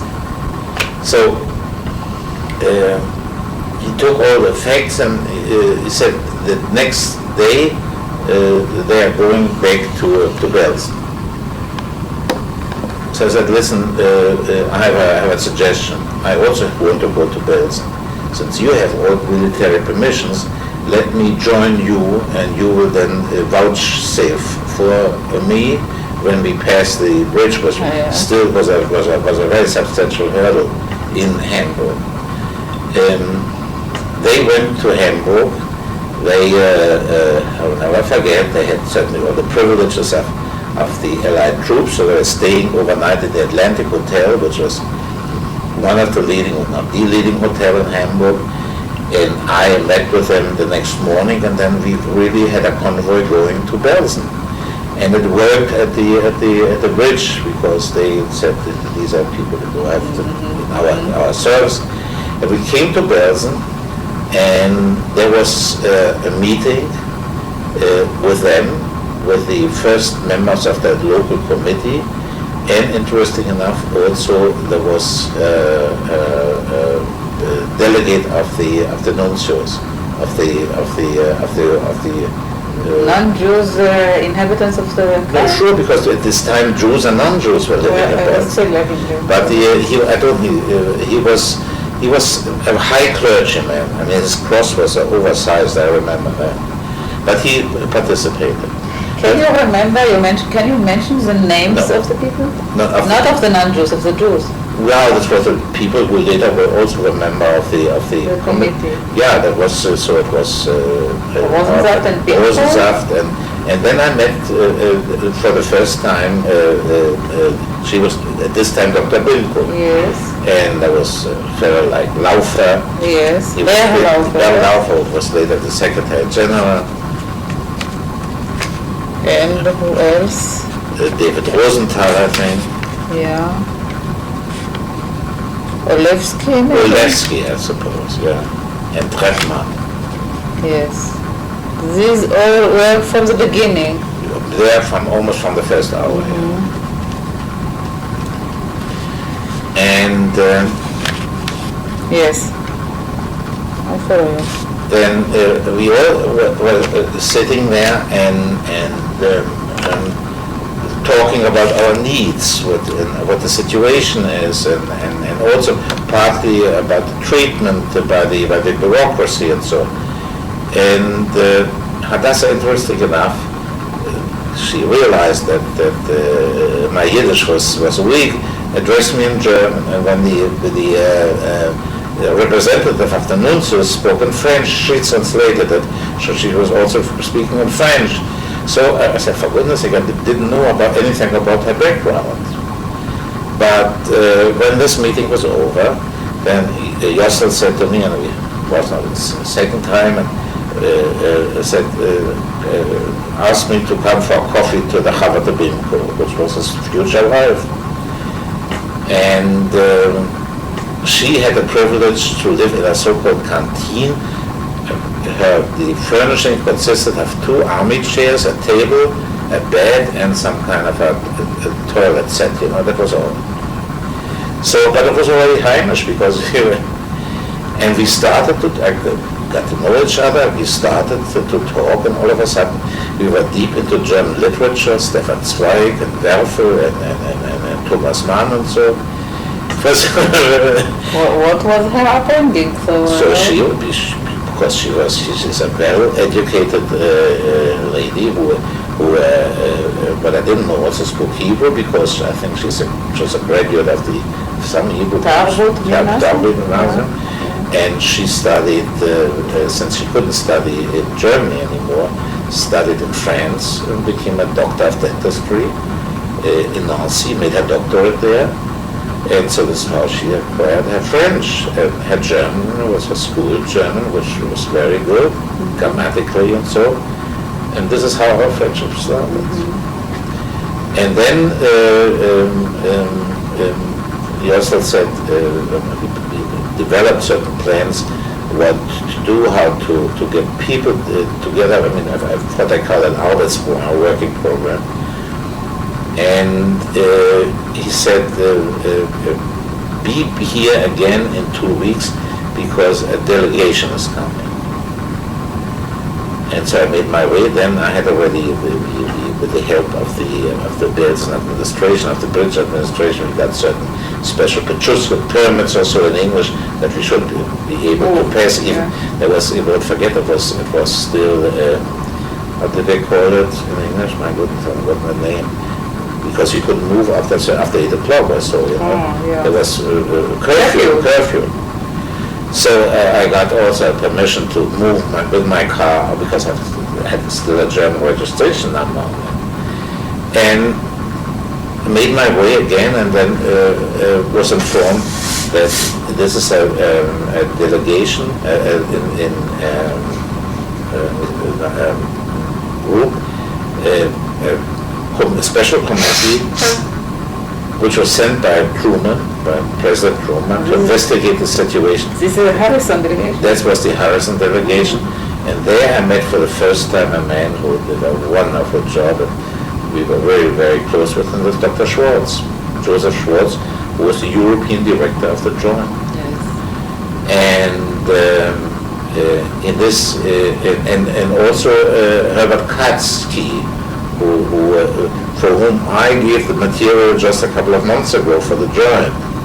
Herb Katzky is now doing certain work, his documentary work in New York. He was originally with a committee, international or cooperative committee or something like that. Katzky then joined the Joint. And there were presentations made. And he also reported about the conditions in Yiddish, which was translated by Joseph Schwartz, who was an excellent Yiddishist. And then I saw for the first time Rabbi Levy, Isaac Levy, who was the chaplain of the Jewish forces and of the British forces. Yes. And he made a statement which deeply impressed me. Courageous. And I simply, after all, being brought up in a certain way of respect, especially for let me speak, against the government, you're lack. But he didn't mince any words about it. It was a statement which I must say deeply impressed me. And then even they asked me to make a statement. And they forced me to do it in English, so that was the first time I delivered a speech in English. And later when I met Harrison, he said, I'm grateful because it is not important how good you speak, but it came from the heart, and I'll report it to the president. And this then resulted in certain changes in the American zone, not so much in the English zone. Yes. Then we met many other commissions. There was the United Nations Commission, there was the Anglo-American Commission, which came to Belz. But this is something else that is far ahead. But then one of the first things where we worked together was that Russell said, let us have a gathering, a convention of all Jews who want to come to Belz.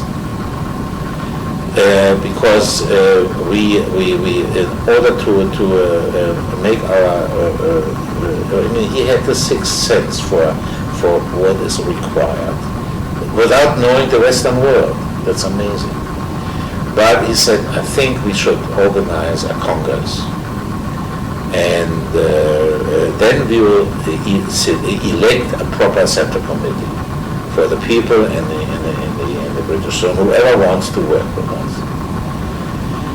And we started to work on that, and then came something which made it somehow easier to get into the world, because the British authorities had a military trial in Lüneburg against the leader of the head of the camp, Kramer, and the other women, Gräse and so on, and they were all tried in Lüneburg. And Hadassah was one of the major witnesses for that case. And interesting enough, she made she gave evidence in German, because she was asked whether she wants to do it in Polish. She said no. And for Yiddish there was no good translator anyhow.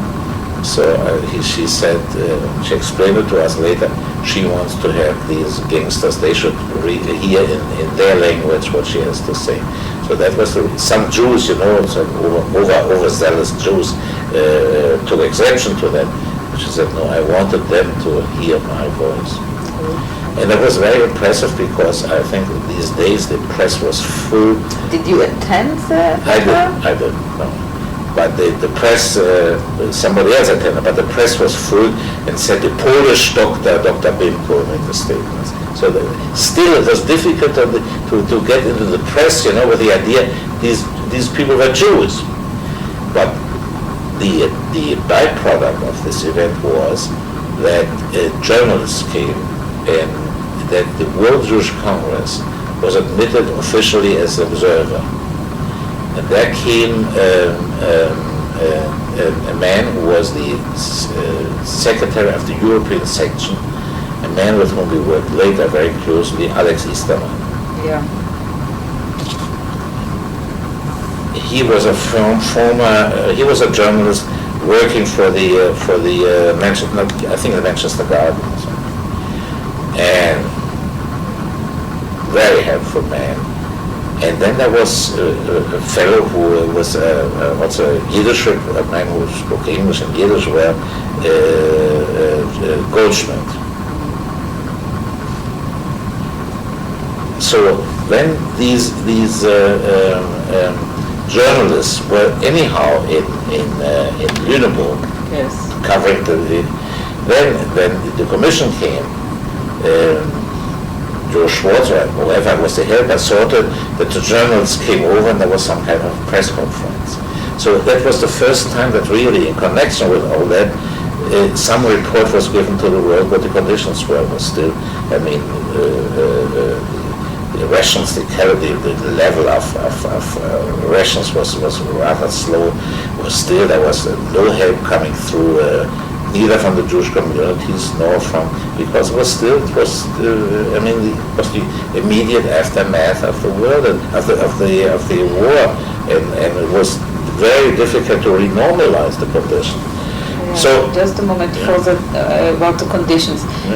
People who lived in the camps were not allowed to go out of the camps from a certain hour of the.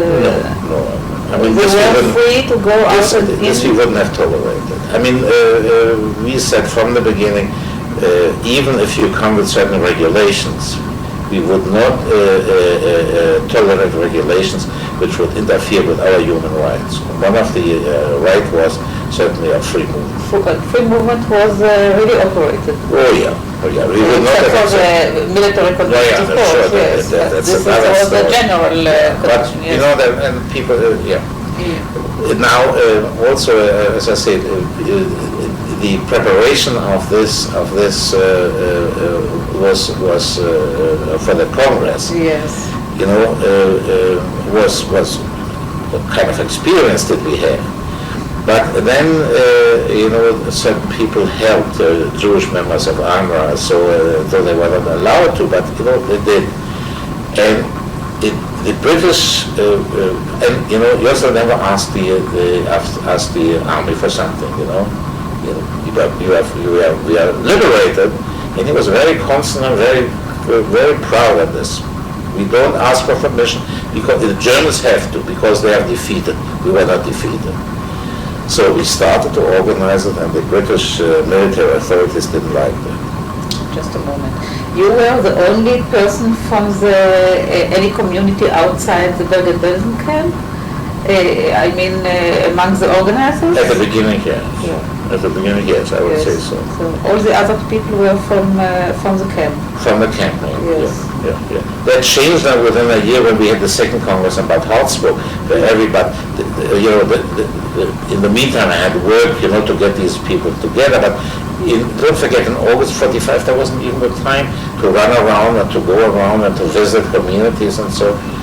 And still our major service were sickness and burials and clothing and food and so on, and looking for caution. People came and were running from Munich to Hamburg or from because they thought that their sister was alive or a brother alive or some parent had alive, and so it was a constant coming and going. Azaria Helfgott was also in this organizing body? I think yes. He worked with us from the beginning. Yes. Oh yeah, that's I forgot to do it. Yeah. Sorry. So and this Congress we had in August or September. I'm not quite sure. You might have to look it up in your papers. Yes. And when the Jewish world got aware of that, they came from all over. The Jewish brigade was already stationed in Italy. Yes. So Mayor Grabowski or Mayor Argov came as the head of the delegation, and he was very, very important at Loris. Yes. And another man of caliber came. It was a man with the name of Captain Chaim Herzog. And from this time, we have a special relationship with him. So with the help of the journalists who were still doing the Lüneburg trial, we were able to get things out to London. London, they were published. And one of the first to accept the invitation was Zelig Brodetsky, who at this time was the head of the Board of Jewish Deputies. Yes.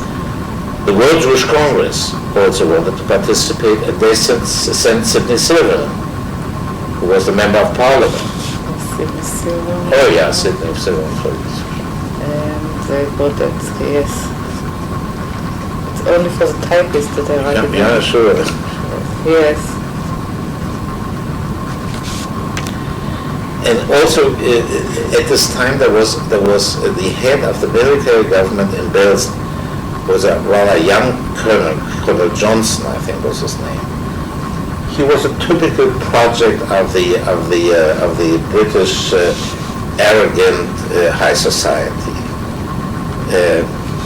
Had no understanding of the problems. Why the government?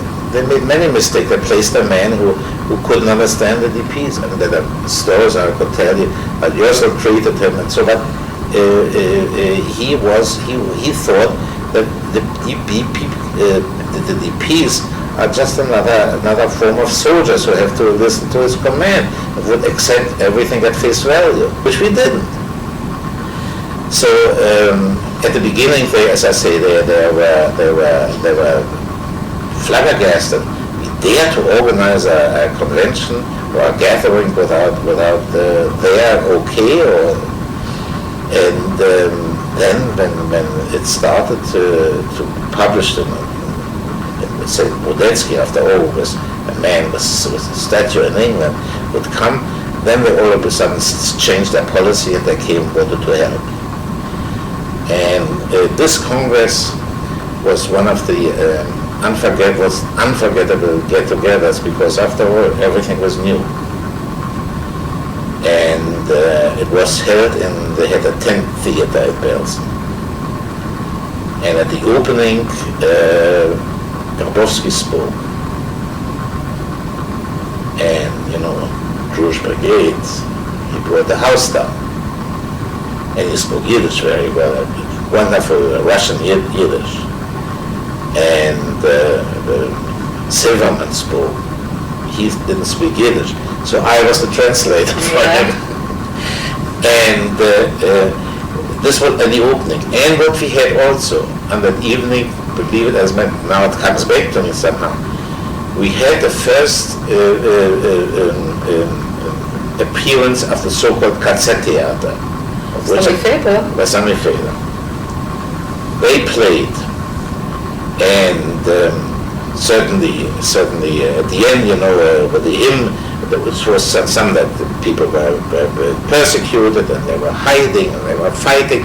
But anyhow, at the end of this was so kein Mensch du Geist im letzten Weg. And the moment they started to sing, the whole audience got up with the officers, with the British officers, and everybody else. They didn't know what happened to them. It was an electrifying atmosphere, and this was the beginning then for the next day where we had our working sessions, where then Podetsky spoke and so and he said, I never forget. He said before I came to when I made my decision, I was hesitant because I don't know what could I say, what could I tell you. But you have given me so much courage. So he really went back to London, you know, and became one of our best allies we could find, because he was spiritually so influenced and accelerated. You know, it was tremendous. And also what Silverman said, making the vowing, and certainly it was a question of we are liberated but not free, and open the gates of Palestine and so on. I mean, we had it worked out somehow. And as I say, one of the advisors was Captain Herzog. He was sent to this occasion by Montgomery, because Montgomery wanted him to report to him directly, since he knew not only English but also Yiddish and Hebrew and German, so he should report to him directly. But I'd say at this time, at the same time, became a very good advisor for us, what to do, what not to do. And there was a team of not only Grabowski, Mayor Arloff came for the Jewish Brigade, but also a man who helped us. The leader of the team was Ernst Simon, not Simon. He was with Ben Shemin. He was the Arya Simon. Arya Simon. The manager, headmaster of Ben Shemin, you mean? Yeah. Arya Simon. Arya Simon was a captain in the Jewish Brigade, if I'm not mistaken. Yes. There was also Martin, I don't remember now the name, also of the Jewish Brigade, of German origin. Right. I met him in Hanover many years later. Yes. I forgot his name. Yes. Yes. So then on this occasion there was elected for the first time. I mean, people came, as I say, from all over. It was not always easy to conduct a meeting like that. But, you know, when people said, all right, you have 10 minutes, you have 5 minutes, one of the people complained and said, listen, Chava praises, they said, I haven't spoken for 6 years, now I want to talk, you know. Yeah. But at the end, in a formal way, we elected the Central Committee, and so Josef Rosensaft is elected as the chairman, as the president, and myself as vice president. So I, as the Jäger, entered that field, you know, officially already. Yes. With the emphasis, especially on foreign affairs and things like that. There was no contact with the German government or any. I mean, there was no German government, but the local German authorities. We operated actually politically in a world for ourselves, which is difficult to understand today. From the beginning, there was some some separation between things that are to be done as to the DPs and other things which concerns the communities. I mean, there was some departments for communities, especially. This we established later. You know, after we had established this Central Committee in 1945. Yes. We came to the conclusion that we have to try to unite all Jews. That we have to have an organization representing all Jews wherever they live. And in the British zone. In the British zone. And this is not the same case in the American zone. Exactly. Why do you think that it happened? You told me before, but I want this on record. Why? First of all, Yosel and Hadassah and I, we both were in Auschwitz. This created a certain bond. Almost all of them, members of that committee, certainly had been in camp. And we had a gemeinsame Sprache, as I said, a mutual language. And we came to the conclusion that since in Auschwitz there was no difference between Jew and Jew, this we would like to bring not as a legacy, but as a lesson, as a terrible lesson to practice that whatever we do now, we should do as Jews and not as Lithuanians or as Yekis or as Litvaks or Galiciana or whatever it is. And this was the fundamental, that was the foundation of our work together. And I must say in this respect, we always had an understanding. Although Yosel came from Berlin, had come to Hagit and had no high school education. And Hadassah had been educated on an academic level and had made her doctorate in France. And I had been to a university. All this didn't matter. It didn't matter where we came from. What was binding us was the experience of Auschwitz, or whatever it was, but the experience and our resolve to whatever can be done for the remnants of the Jewish people has to be done with the approach that we are doing this as one Jew for the other. This brings me to two questions, I think, which have much to do with the same issue. For one, I have often met the expression liquidation Gemeinde or liquidation community, Liquidationsgemeinde or liquidation community.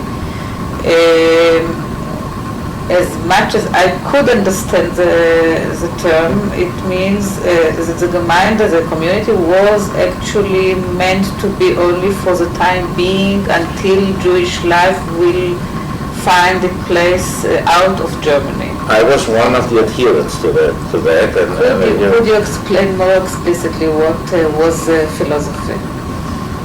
You know, the reaction to what we had experienced was whether Jews from Germany, not from Germany, that we had enough of Germany. And that a new existence cannot be built on a cemetery. And that therefore we should try, at least those of us who are able to do so. We knew there would be a certain group of the elderly who could make it. That we should try to find a new existence outside of Germany. And certainly this was, everybody understood it, and everybody, that was part of our mentality in all these years, because, don't forget, until May 8th, any Jew who had walked in a German city would have been subject to incarceration and transport to Auschwitz. And we were clear that this could not change, and we were still puzzled that this could have happened in Germany, but we have seen it. To expect that this would change quickly, we didn't believe in that.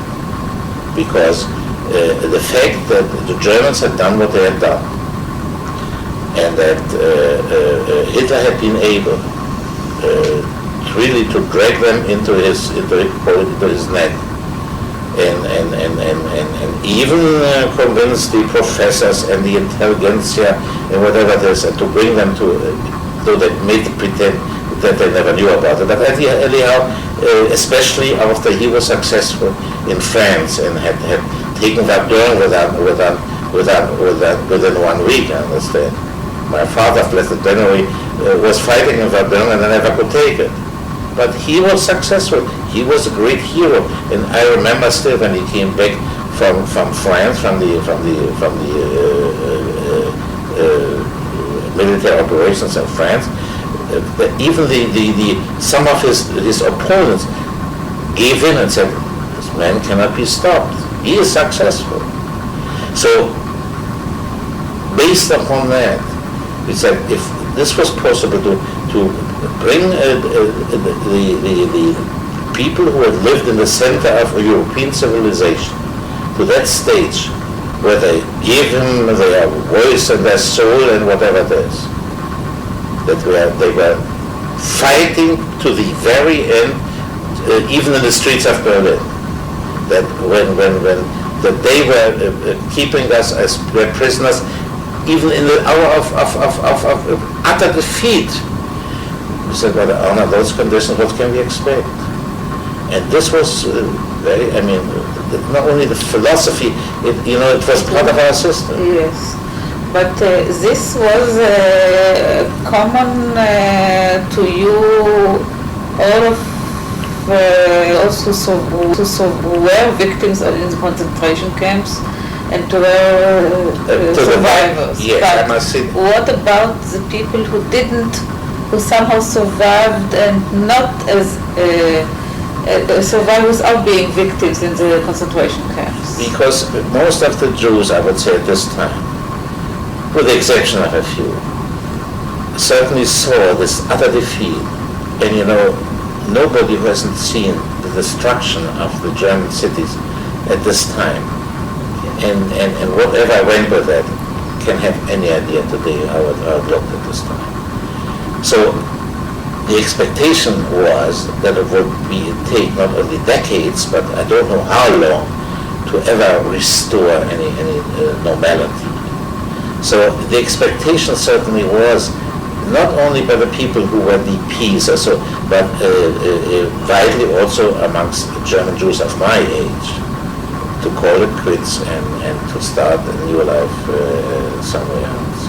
There were some voices who said, well, after all, I hope to get my things back, this, that, but there were voices certainly, but they were not convincing because they had nothing to offer. The Germans were defeated and didn't dare to speak up. The destruction was so complete that nobody thought that it could be restored, as I said before, within years. So there was, people couldn't expect a future. Nevertheless, communities were. That was because, and that's what Leo Bakers also said. But I always say that the communities have to be made as good as possible, which means this was their shelter. What we ever established, be it on a place where a gottesdienst, where a service could be held, or where we got together socially with Jews. This was the shelter, because don't forget, Jews at this time hardly had any contact with the German population, because they didn't trust. How could they trust them? So the communities were actually only for as an interlude, as a provisory. Yeah. I mean, not everybody accepted it immediately, but they had a feeling that this was so because who could believe in 1945, 46, 47 that you had a Wirtschaftswunder, economical miracle, and with the consequences. I tell you, when I came back, I left Germany in 51, and I came back for the first time again in 56, I think it was. And I remember I landed in Frankfurt because it was in connection with the Algebra trial. And I went to the hotel, but somehow I couldn't go to sleep, and I went out and I looked at this, how the new cities looked like. I couldn't believe it. I couldn't believe the result of that, what they called Wirtschaftswunder. Yeah. And the rest is history. Yes. And the other part of the question is, let us ask before, did actually all your friends of that time leave Germany? Of my close friends. Yes. That was quite something. I tell you, that was quite an immigration, especially of people in our Buna came to America. There was quite an immigration to Eretz Yisrael, and one group of these were the founders of the Kibbutz Netzarim. Yes. Which originally was called Kibbutz Wollheim. Yes, I know. So most of the people left Germany. Now this brings me to the second part of the question. Was the Zionist idea as a philosophy really central in your organization and activity as it seems, or as it is, written and claimed? Well, I don't know. You have to differentiate also between the groups. Let us say the Havarim who originated from the East and those of us living in Germany. For the people from the East, that was, that was an accepted fact. They had been members of, many of them, of Zionist youth organizations, and they had been influenced. And for Jews in Poland, this was a greater Lashon Haba, Birushalaim, was more than just a small prayer. Yes. So you include in this group cousins often and yes, definitely. Yes. Because they were active. Hadassah in I think with a general Zionist, I don't know with A or B, but anyhow general Zionist, and certainly also with Patzion. And I can only say on personal terms that though I was a member of the non-Zionist youth movement, and you are familiar also with the history of the Kameraden, our group called itself the Deutsche Jugendgemeinschaft, or Ring, and so we believed once in what they call the synthesis between Deutschtum and Judentum, that this had come to an end definitely in 1938. Now it was not easy to get adjusted to that, but I would say on a personal term, I must say very often when I was in Auschwitz, I was bothered by the question, have I become responsible or guilty of keeping young people as their leader too long in Germany? Because we believed in that, and we believed also somehow in the goodness of human beings, because nobody of us could believe that there was an Auschwitz at Treblinka Majdanek possible, initiated by Germans, and built by Germans and planned by Germans. But I must say, when I was then in camp and had survived luckily the first months, always said when you survive the first 4 weeks, there's a chance that you make it. It was wonderful to think, we realized I had lost my home. As Heinrich Heine said, you understand this German, ich hatte einst ein schönes Vaterland. That was gone. The moment I realized that I had no home anymore, and I'd lost it. Not as a substitute, please, but it was good to think about it, that there is somewhere I could be at home. And this was, I think, also one of the driving factors after 1945, that we said the non-Jewish world had disappointed us.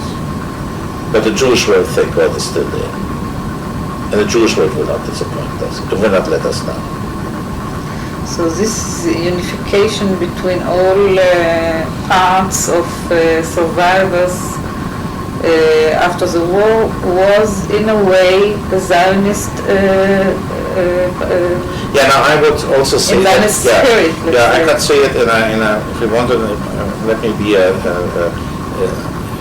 arrogant intellectual. It has something to do with the fact that we, the leaders, were sticking to it and meant it. And when you read the protocols or when you read the publications, the Allgemeine Zeitung, all this, you will see that there was certain opposition against this and that, but then 1 year later, 2 years later, 1940, no, 1 year later, in Bad Harzburg, when we had the Congress, there was already an organization of people who had come from everywhere, whether they had been born in Hamburg or in Berlin or in Lodz or in Warsaw, and it was amazing that, for instance, on this gathering, people were talking in Yiddish and people were talking in German, and you didn't need any translator for that. Yes. And we agreed, mechanically was in this way that Yosel became the president, I became the vice president. There was a Rat, a council. The head was Karl Katzenbremen, who was a Yeke, and Hadassah was the vice president. Yes. And what about the activities of the shlichim, who were very much, many of them were, as you said before, party politruks. We had some wonderful people amongst them, and I must say, some of them I knew gave their lives in the war here, in the War of Independence and so on. But there was some who, unfortunately, were just brought into this job as on a party key, but not qualified. To the same extent as the joint brought people from America to Europe or to Germany, and they were not fully qualified, and to send them back. Yes. Yes. Because certain just were looking for a certain adventure, or to get out of it, or to solve their personal problems and so.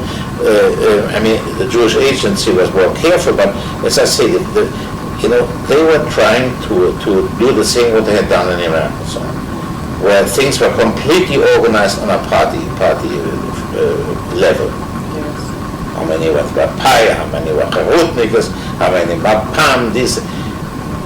We had a central committee where just formally people said they belonged to a Bewegung, a Charutnik, and then Aguda, and a Misruch. All right, but it so happened that the arithmetic worked together. There was never any let us say any opposition or disappointment because of political strife. Well, let us put it this way. In spite of some shlichim trying to act on party or movement levels, you have managed to keep the inter-party solidarity until the Absolutely. And it goes today. I mean, I met him just a couple of days ago. I met the old Belsen again in the house, and I know I belong to the Aguda, and we are, like brethren. And one was we call him, we were always kidding him, a revolutionary, because he belonged to the Linke. But nevertheless, there's on a personal basis, that was it. Yes, it is. I remember I had certain difficulties because people asked, you have to learn. If you want to go to Israel, you have to, because this is the reality of the country. I said, let me solve it when I come. One man we had, who was the head of the group for a long time, he understood very well. That was called Levine. Yes, of the agency. Yes. He was smart enough and he was intelligent enough to recognize that the realities of Israel could not be transferred to the life in Belsen and the British zone under those conditions at this time. Yes, it's very interesting when you see that there are many differences between the British zone and the American zone. Definitely. We tried a couple of times to meet with them and somehow to get some kind of cooperation. It didn't work. For personal reasons, there was a man on top of it, Dr. Greenberg. Yes, Zalman Greenberg. Zalman Greenberg, who, as you know, later came from Israel to America. Yes. Never got into contact with survivors. Was shedding any memories. Never. We didn't even know him. He never, for reasons which are completely alien to me. He came to America and separated completely. Also, you know, there were certain objective reasons. When did he die? I don't know. I've heard about it. But he had a terrible tragedy with his child. Son, yes. Yeah, well, I know. But you know, excuse me, you know, there was another reason. There were objective reasons for the difficulties. You may not forget that the practice of administration between the American zone and the British zone were different. If the American wanted to go to the authorities, there was the High Commissioner for the military government in Frankfurt, and he had to report to Washington. Washington had to make important decisions. You know, for us it was just the headquarters in Hereford and then London. But we had we were able to circumvent that because we were in very close contact with the World Jewish Congress from the moment of that first Congress, with men like Sidney Silverman, Norbert, who was a terrific helper. Norbert, yeah.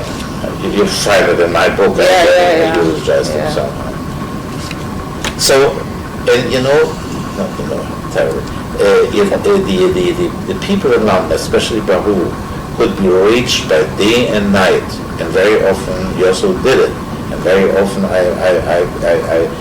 scolded Yosso for that. I said, for goodness sake, let the man sleep. He said, it's too important. There were certain important things, but we could reach London immediately. They had the difficulties to go to Frankfurt and eventually Frankfurt to Washington, which was a longer way. So it was in the form of administration, it was more difficult to do it. I mean, there were differences. Yes, maybe this may be one of the reasons. It cannot be the main reason. I say there's a contributing factor. Yes. Still, the major reason was that the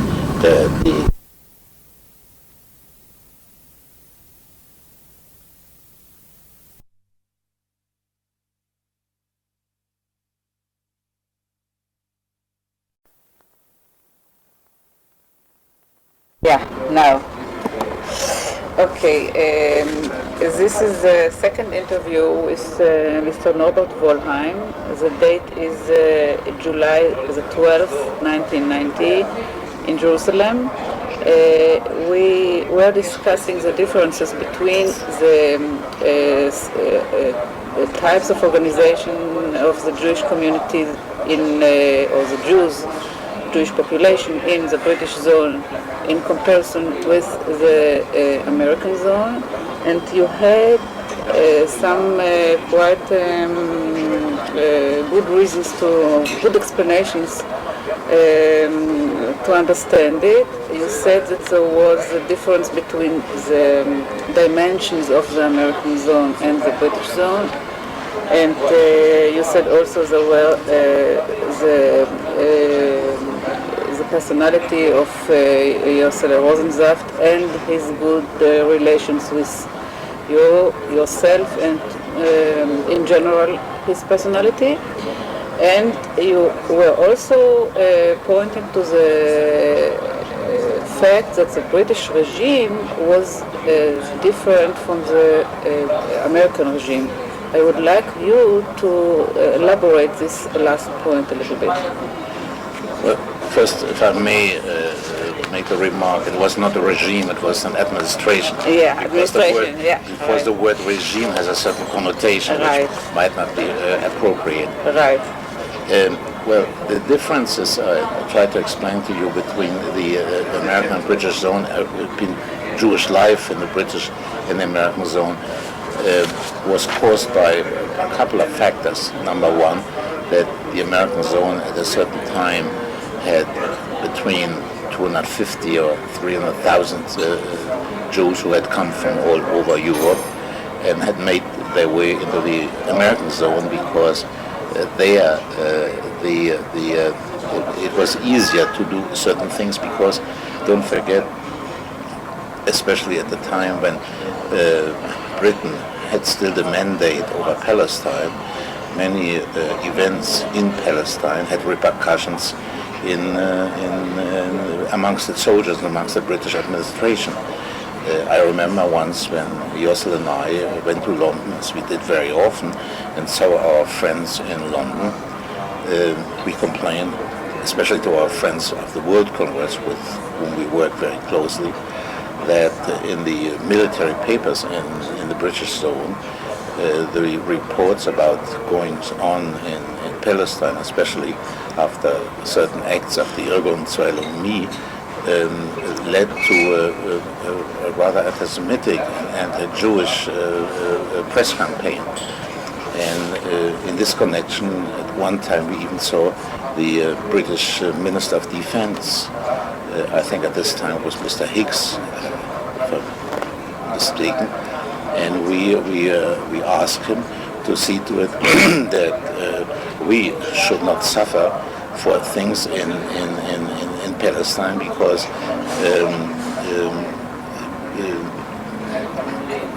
that would, after our people had suffered enough from anti-Semitism from the Germans, we don't like to suffer from anti-Semitism by certain British soldiers. And there had been certain anti-Jewish acts. So the defense minister promised immediate help, and things improved after that.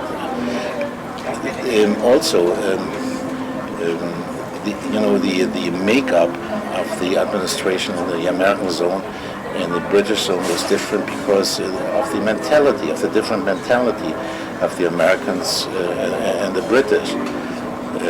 The British were very close to the German scene, the Americans were far, and though we had the experience that the members of the military governments in the American zone and the British zone were suffering from lack of experience to the same extent. But in the British zone, there was not that happy-go-lucky type of attitude which we very often could find in the American zone, which I don't see in a derogatory way, but the style was different. Whenever you came to a British military officer, and I had a lot of dealings with them also in the higher ups, it was a very in the higher echelons, in the higher ranks. Yes. Higher ranks. Yes.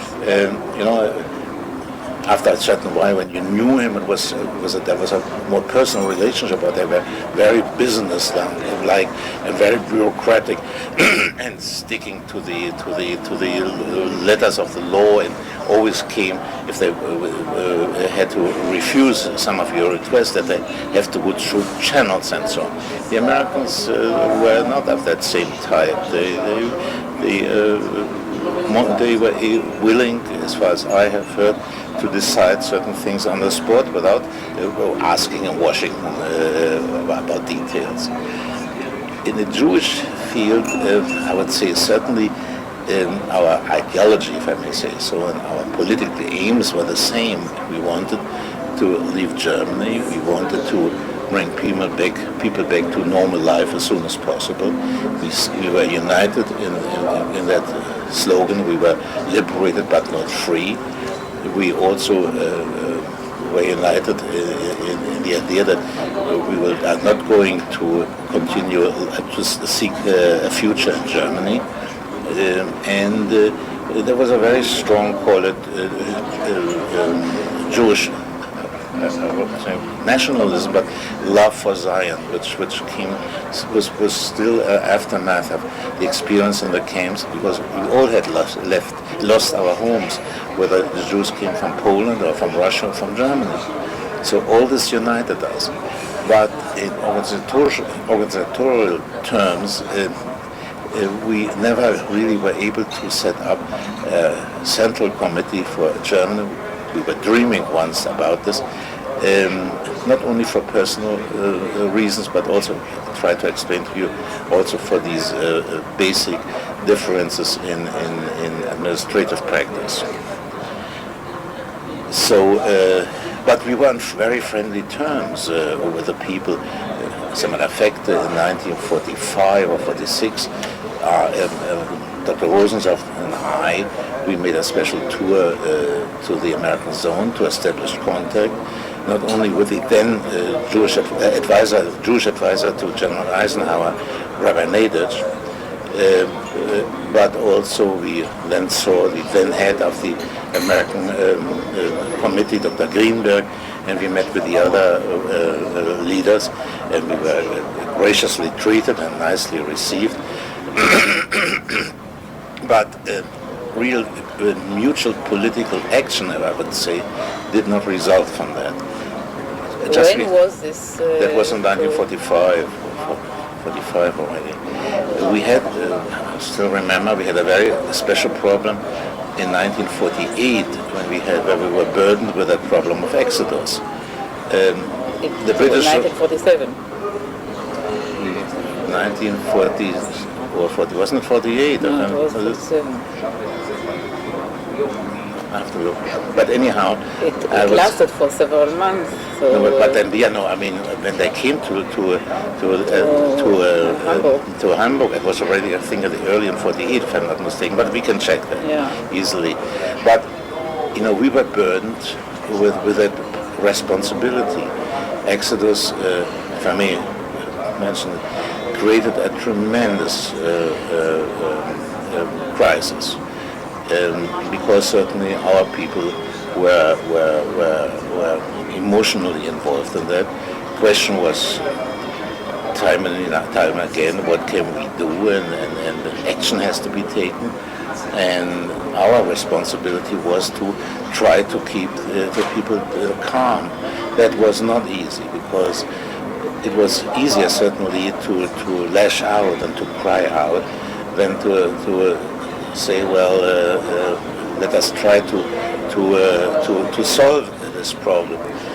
From the beginning, and it was not easy, we took the position whatever Exodus had created in terms of this polarization between the British authorities and us. But we have to continue to cooperate with them, because that's the only way to represent our interests. And in this respect, there were certain elements in the American zone, especially radical elements, who came and wanted to force us into action. They came with certain violent ideas, but luckily, in this respect, we had the support of the people of the Jewish Agency, also in the American zone, especially. I remember Eliyahu Livnet, at this time Karl Liebstein, who advised us and whom we kept close contact. And in Belsen it was Kurt Levine, who later, as you know, was the ambassador to Holland and Japan. So that, and I remember, since all this happened with Exodus in Lübeck, and as I told you before, we were the headquarters in my house of actions and contacts with the outside world, and so I remember that one night a delegation arrived from Munich, had been sent, I don't know by which radical group. There were all kinds of groups active and thought that something had to be done. It was connected with the Etzel, with the Irgun? Possibly. And the Irgun was strong in the British zone, or not? Well, they don't forget, there were a lot of, many people in the American zone especially, had come down had originated in Lithuania, where the Herut was always very strong, if I'm not mistaken. The revisionists, not Herut. Revisionists. So certainly and they were rebuilding their groups after the war. So I say a delegation arrived, and they wanted to get certain details from me about the camps and so on. Obviously, to I don't know what to do there. Luckily, Kurt Lewin was at this time in our house, and we sent them home, which was not easy. Because we told them that they cannot force us to accept their decisions and jurisdictions, and that up to now, luckily, no violence has occurred, and we will try to keep it that way, because violence not only will lead us nowhere, but also would only lead to a deteriorating situation. So. But this has nothing to do with the Central Committee, and I want to emphasize, because they probably were not involved, and certainly were not us either. But in the American zone, things were, in certain respects, much more difficult because of the number of people. Also, I must emphasize, it's a very interesting moment. When we had created the Central Committee after the gathering of our convention in Bad Harzburg in 1946, This was the second convention. The second convention. Yes. First was in 1945, and then in Bad Harzburg. In 1946 or 7? 46 or 7, I think it was. We had built a Central Committee which consisted of the leaders of the committees and the leaders of the communities. It was one Central Committee. Now, the most interesting facet of that was that over the months when we had worked together, they had built a certain comradeship, also between call it the Yakers and the non-Yakers. Of the leaders of the leaders of the communities consisted to a certain extent of people who had been saved by their wives who were non-Jewish, but also certainly some who had returned. For instance, this couple, as I told you, from Bremen, Karl Katz, his wife and his daughter. And in the course of these preparations, as I want to repeat, they developed a certain comradeship, a certain, we call it Chaverishkeit. That means, especially when we had our meetings in Belsen, certainly the people had to stay overnight because late they couldn't go home. So they were put up with the help of the Joint and of the Jewish Relief Unit. And then we were sitting in the evening, not just discussing the urgent matters of the day, but also personal things. And out of this came, call it a Chaverische society. In the American zone, you didn't have that. The people there had been, this committee had been built under the leadership of Dr. Greenberg, but also obviously under the influence of the Shalichim, unfortunately, according to certain party keys. And their personal relationship, and the relationship to each other, was almost nil. I asked once when I was on the trip to America with my friend Shlomowitz, later Shlomai, what are you doing after the meetings? Are you getting together? Was he one of your, who was Shlomai? Shlomai also was an Auschwitz survivor, and he was a member of that first delegation which went from Germany to America in 1946. And with him I was very friendly because we came from Buna and he was in Belsen? He was liberated in the American zone. In American he was living, zone? Yeah, he was in, I said when I asked him once, I said, do you have any kind of social life amongst your Chaverim of the Central Committee? He said, no, we come to the meetings and then we go home. And obviously, when they were living in Munich, mostly in their places, and obviously there was no special call it Chaverische contact between them. In the British zone, that lasted even after the Central Committee was dissolved. You mentioned the role of the shlichim in a rather, I would not say negative, but critical tone. But maybe that there is something that we have to elaborate a little bit. Maybe that the shlichim, I put it just as a hypothesis, maybe you will reject it. Maybe that the shlichim were from the start much more active in the American zone because the American zone was there were the most of the שארית הפליטה, and so due to their activity, the possibilities of acting together on a basis of חברישקייט was somehow prevented or... No, I cannot completely buy that. Even as far as I remember, and I hope I have it right, even between the group of shlichim living in the British zone and the shlichim living in the American zone, there was not a constant contact because they realized that the working conditions were different. Yes. For instance, in the British zone, they had to reckon with the very strong leadership of Joseph, who from the beginning made it clear that the Center Committee is the authority, that we could all work together, and we will cooperate, but nobody can establish a kingdom for himself. Now, let me emphasize, if I'm critical towards those who, as I would say, did not live up even probably of the expectation of the Sochnut in Israel.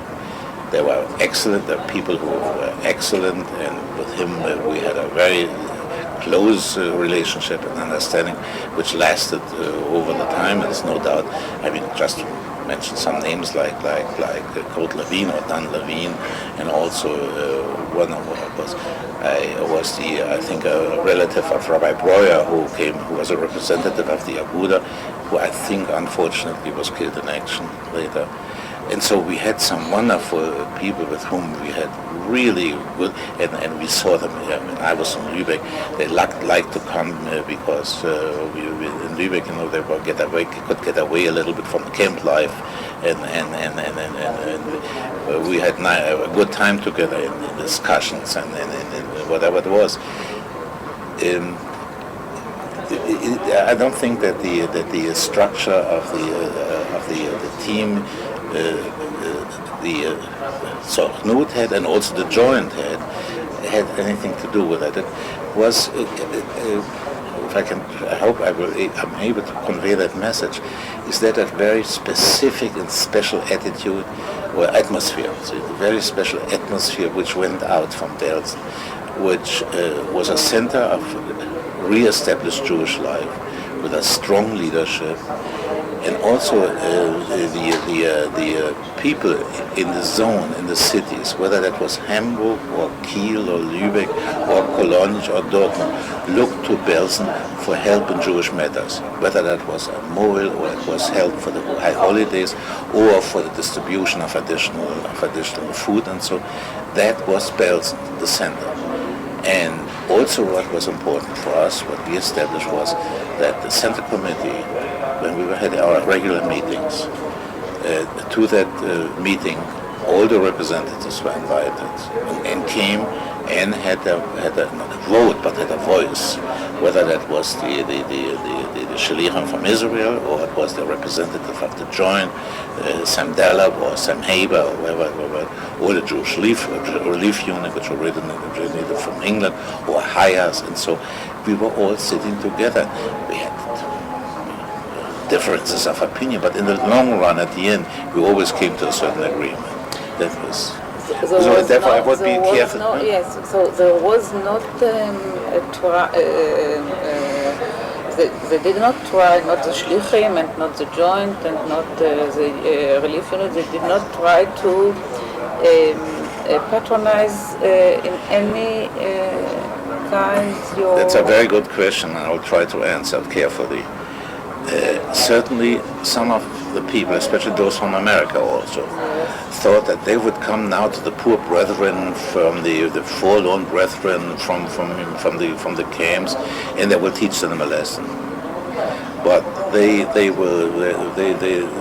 either they changed their opinion and became one of ours, or as Jossele had used it, there was an interesting Yiddish expression, nehmt der Walliske und geht daheim, which means if they didn't fit in, then we very, very often advised the joint or whoever it was to call these people back, because certainly, and it is to be expected, not everybody who came from America or came from England was prepared for that situation, which to the same extent as the military governments in the American and the British zone were not prepared.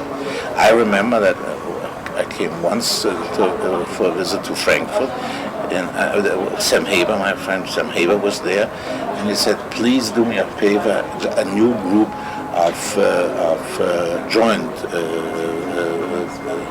helpers, call it, has arrived, and I would like you to talk to them." And I remember one of the things I told them was, since I had been to America before, understand this is a different world. With the liberation, neither the British nor the Americans have conquered us. This is we were independent people before the events and before Hitler. We all had our own homes and our own organizations and our own history. You come and you want to help us and you want to be straight Havarim, we will receive you with open arms. But if you come with the idea to transport or transfer certain attitudes or principles you bring with you from the other side of the ocean, forget about it, it will not work. And I think in most cases, I would say we were on good terms with, especially with the people, including some neighbor. So with those people, I mentioned some problems which also came out of this very strong orientation toward parties in Israel, which the Shalichim tried to apply, but it didn't work, and at least not on the British side. It's still... It's amazing. I suppose it's difficult to understand for somebody. Difficult to understand how it worked. Maybe that the Shlichim, all sorts of Shlichim came later to the British zone, or maybe, and that's why they didn't have the chance to implement their conceptions as much as they had it in the American zone, or maybe that the British zone became, in a sort, because the British policy of closing the borders, in contrast to the American zone, it became more, the society in the British zone became more crystallized, more united, because it was not in such dynamics of changes like the population in the American zone. There's something to it. Now, let me make 2 points, if I may. I had very often I like Levine very much, and we were on very good terms. Also my late wife, and not only because we were fellow Berliners, but we had so much in common. And I discussed it very often, the problem. He said to me, please understand, what you see here in certain of this religion, not all, is the reality of life in Palestine. Party life is a very important ingredient of our social and organization life in Palestine. And therefore, having been brought up in this way, call it programmed this way, certainly the Chilirim who come with that vision to bring as many people to Israel as possible think they have to educate them in the same way.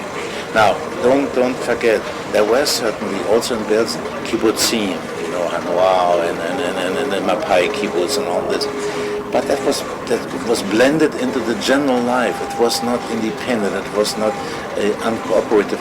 The people knew very well that in order to function, they had to work with us. And since neither Yosel nor myself were members of a party, and Hadassah, who had been very active in the general Zionist group in Poland, I don't know if A or B, we came to the conclusion in Belsen and in the British zone for the transitory time we were there, it would hamper our efforts and not further, and not promote them.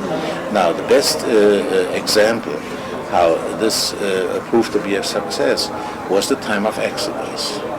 When, for instance, the British, who brought, interesting enough, their big shots from then Palestine of the intelligence service, they tried to find amongst the Jews in the British zone, they tried to find Quislings. Last not least amongst the members of the community. It didn't work. And when we made statements to the world, the communities and all the people joined us, there was never any disagreement.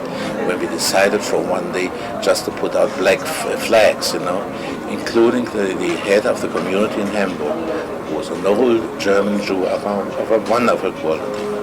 Harry Goldstein was his name. Harry Goldstein. Yeah. He had been saved by his non-Jewish wife. I mean, she was Jewish, but racially she was not. He accepted that also. And and they probed it in different places. It didn't, the British intelligence service, it didn't work. And I must say, with great pride, this was part of the result of our work. What about relations between Orthodox and non-Orthodox? Was there a strong element of Orthodox Jews in to such extent, also typical. One of the leaders of the Orthodoxy there, young man, I just met him 2 days ago again. He was a What's man, his name? I'll get it in a sec. I'll get it to you. Yes. He was also a distant relative of yours. Though he had his conviction, and he lived as a very Orthodox Jew, but he was tolerant enough to accept his fellow Haverim, because we had come out from the same camp. There was a time when the Agudas in London was politically very active. Under the leadership, I've forgotten, he was some kind of a judge or something.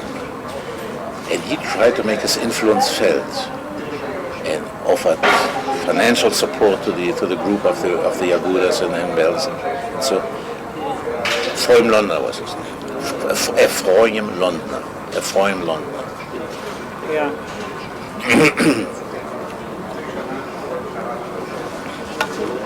And he had a whole organized group. He has his own Stiebel, and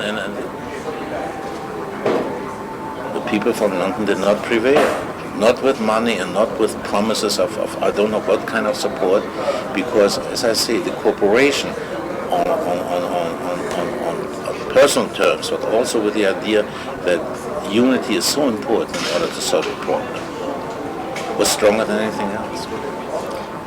Can you figure out what was the proportion between the Orthodox population and the... Probably 5 or 10% or so. But don't forget... mainly from the Hungarian Orthodoxy? The Hungarian Orthodoxy made itself felt at the beginning. There was a rabbi, he was the Weitzner Dayan, they called him. In other words, a Dayan from Weizen in Korea. Meisel was his name. He came to Yosel amongst other things, and he thought that now it was time to establish God's kingdom on earth. And Yossel, who was a man who though he was in later years somebody who was associated with the Linke Polizia, he respected highly honest Hasidim and honest and pious religious men. But this rabbi came with many requests, and he had established. Had nominated himself chief rabbi of the British zone, a chief rabbi, and so we had more chief rabbis probably than members, you know. So he claimed not only spiritual leadership, but also political leadership, in no uncertain terms. I was not fully familiar with the history at this time, with the history of the Agudas in Poland, and why, for instance, the people of the political left, Jewish political left, had such a resentment against the Agudas. But Yossel reacted, I wouldn't say violently, but very strongly, and it didn't take long, and Meisel left Belsen. I see. So that when it came to work with the Orthodox, it was on the same level as it was with the Mapai or the kibbutz of the Hashamei Tzair and so. And as I say, when we were, especially in the local committee, there was a local local committee where the Agudas was represented, and where the Mizrahi was represented, and the man of the Mizrahi became a very, very close friend, and I say we are still today in contact with him. That was Samuel Weintraub. Yes. Samuel Weintraub. Yes. And he was the leader of the Mizrahi, a highly educated man in Talmud and Gemara and so. Where came he from?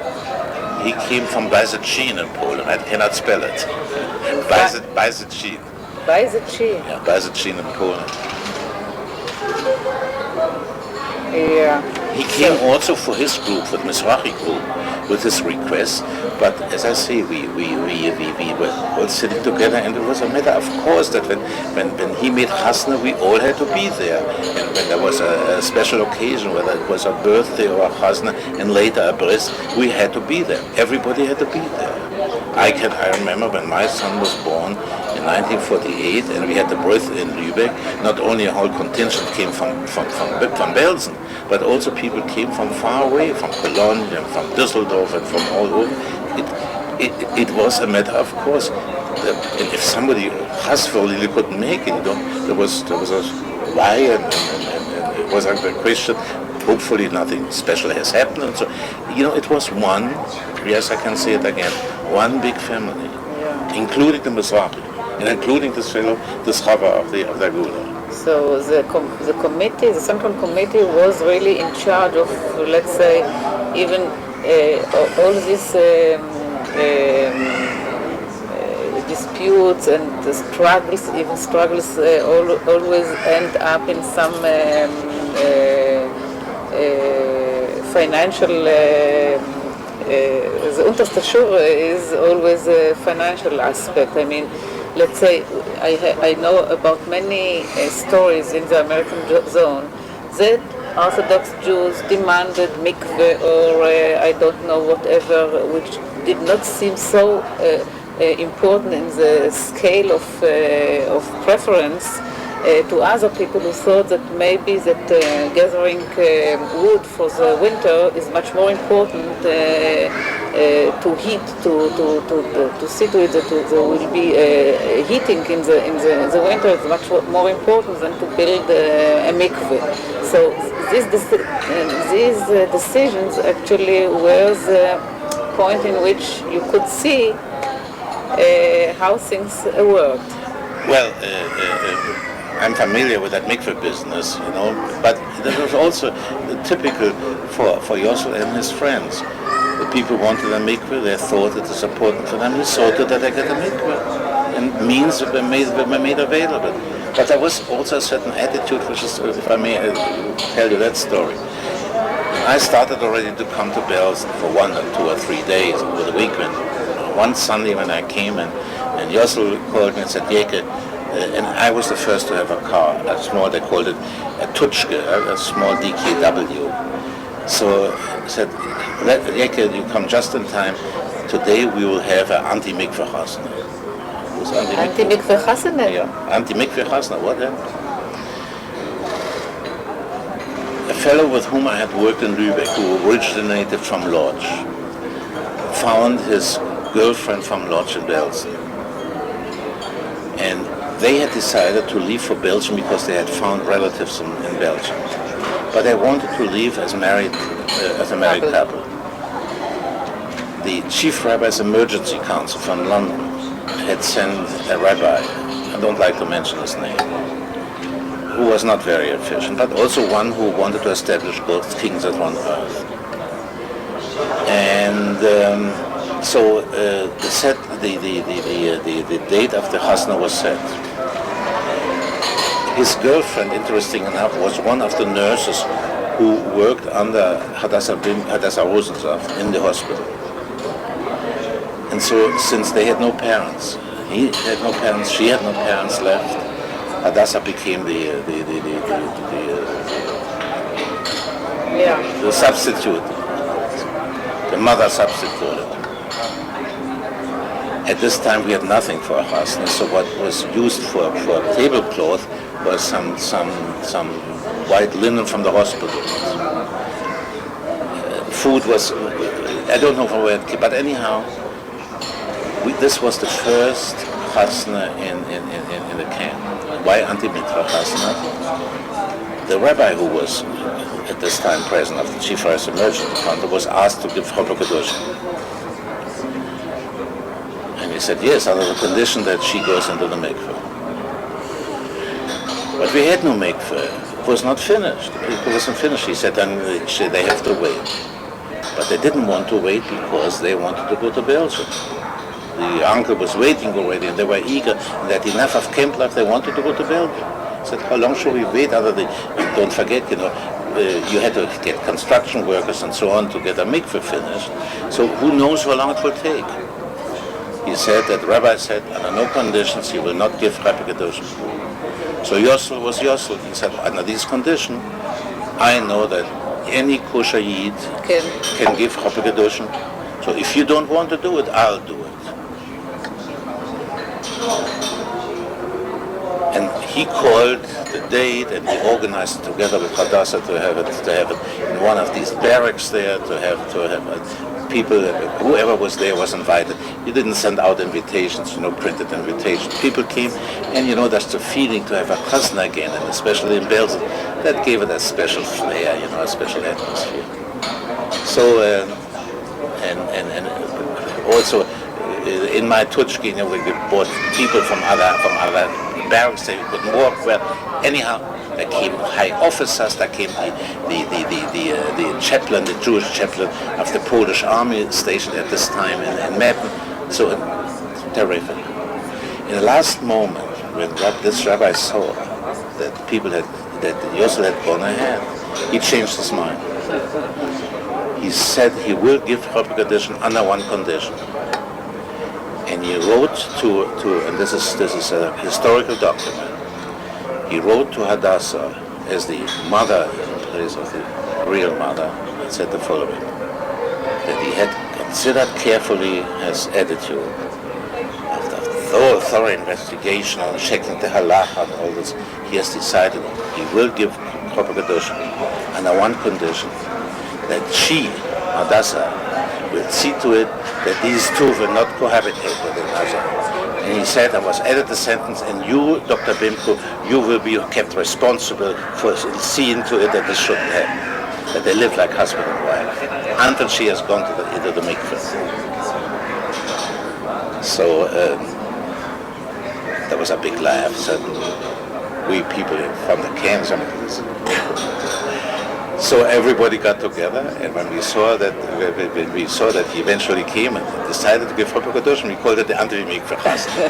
And they left, and as husband and wife, they left a few days later without the mikveh because the mikveh wasn't ready. But therefore we remember. So you had certain situations.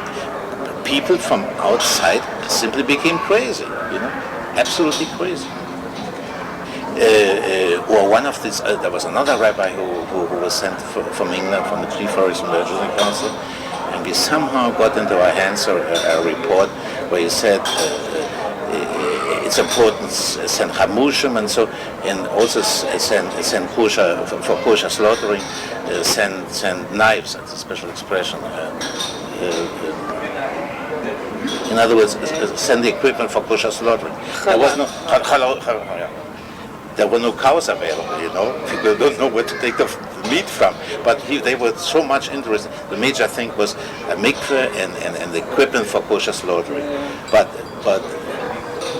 there was, to have the material for kosher slaughtering was, so it was not easy.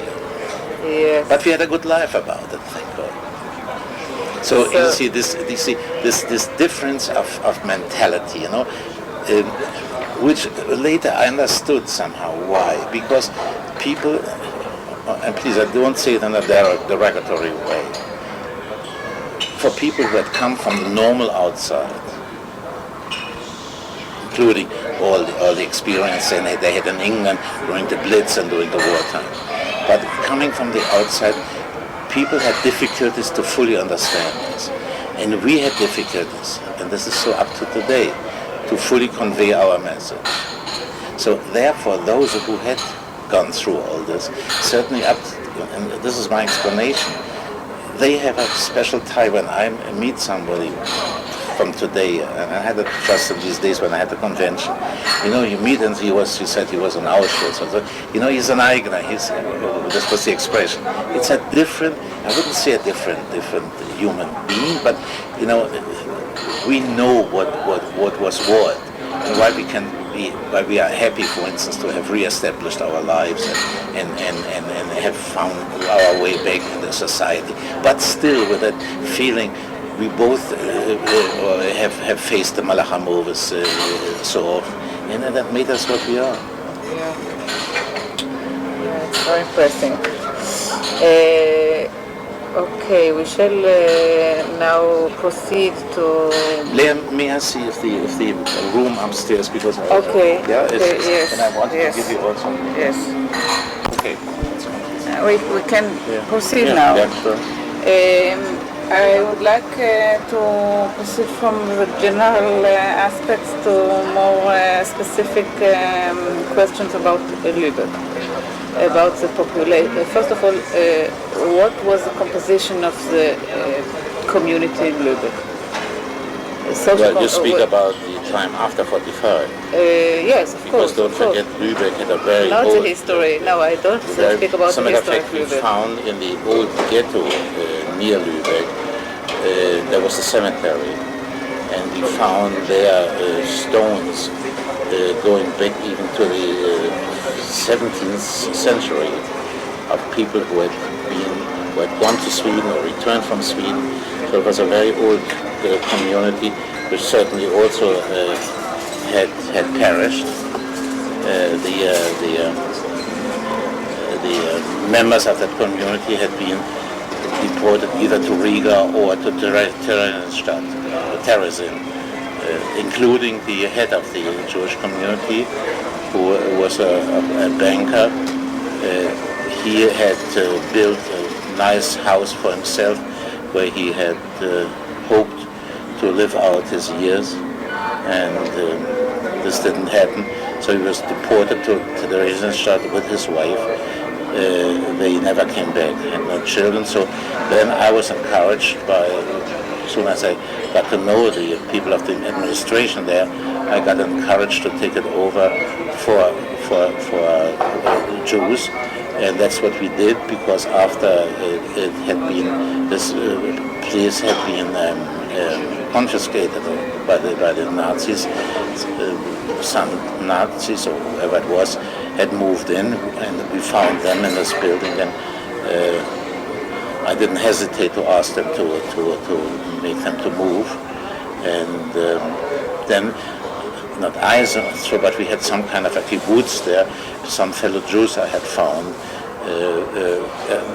moved into that house, had 6 or 8 rooms, and so we had there some kind of a Jewish island amongst the non-Jews in Lübeck. But after 45, there were some people I found who had survived on a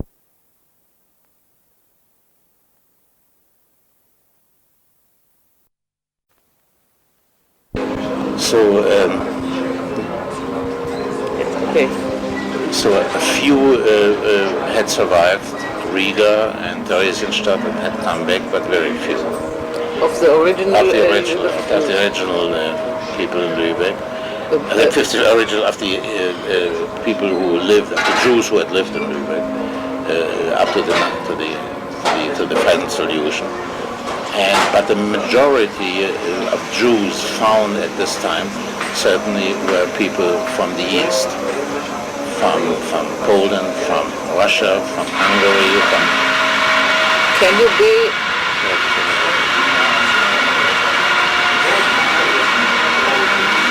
I hope it doesn't disturb you. No, I don't think so. Can you be more specific about numbers? Well, we had, our first count was approximately 800 Jews, and I would say 20 to 25 were original and the others were all newcomers, like myself. Yes, but among the newcomers were also Yekis? Few, yeah. Yeah, because, for instance, I, knowing that I had no relatives to find in Berlin, decided not to go back to Berlin. And a friend of mine, or 2 friends of mine, with whom I was all the time, also from Auschwitz, one originating from Leipzig, the other originating from Nuremberg. They also knew that there was nobody to be found anymore. So we all started to live together. So and there were some other Jews from Germany, even from Berlin, who, don't forget, at the beginning Berlin was completely occupied by Russians, and we didn't want to come under Russian occupation. Not because we were resentful, but we had learned in the camps about certain things. People told us about practice of the Russians, especially. We didn't want to be cut off from the Western world. So people, but the majority of those, well, let me put it this way: a few of the people who found themselves all of a sudden in Lübeck, coming especially from the Russian-occupied area around Mecklenburg, and so there was a women concentration camp like Ravensbrück or Malchow. You want to have it spelled? Yes, I think Ravensbrück. Why don't you know? Malchow is M-A-L-C-H-O-W.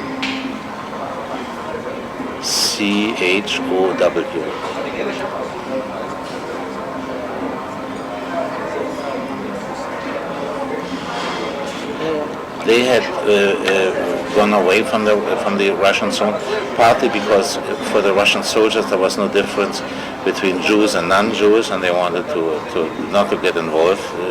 So they came. They moved, got into the British zone. Lübeck was just the borderline, and some of those people went back, trying to find relatives in Poland, Hungary, and so on. But there was a certain hardcore which stayed and decided not to go back at all. And as I told you, I think yesterday, we felt completely isolated there. At the beginning, had no connection, but were in dire need of all things, whether it was clothes or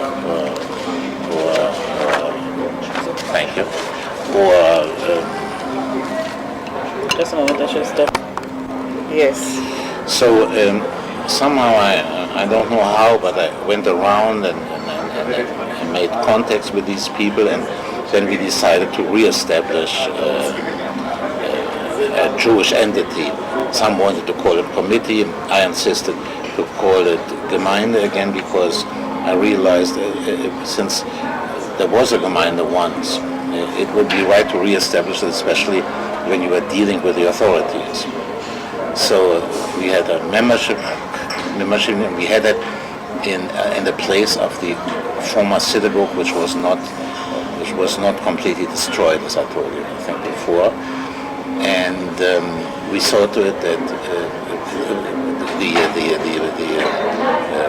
rooms which the Nazis has used as a kindergarten was changed, because there was a big swastika on the top of that place, and also that the main hall of the synagogue, where still the old Hebrew inscriptions could be found, were cleaned by them. And I went to the German authorities for that, claiming to be the head, but then officially I became the head of that community. I was elected the so-called Vorsitzender of the Gemeinde. And this is how I started out. Now, our first task there was, first of all, to look for fellow Jews, but the major task was to bring them to Kever Yisroel. In this connection, we reopened the cemetery in Lübeck. I think, as I mentioned before, located at the place where you had the ghetto of Lübeck up to 1812. Under the Napoleon orders, the ghetto was opened.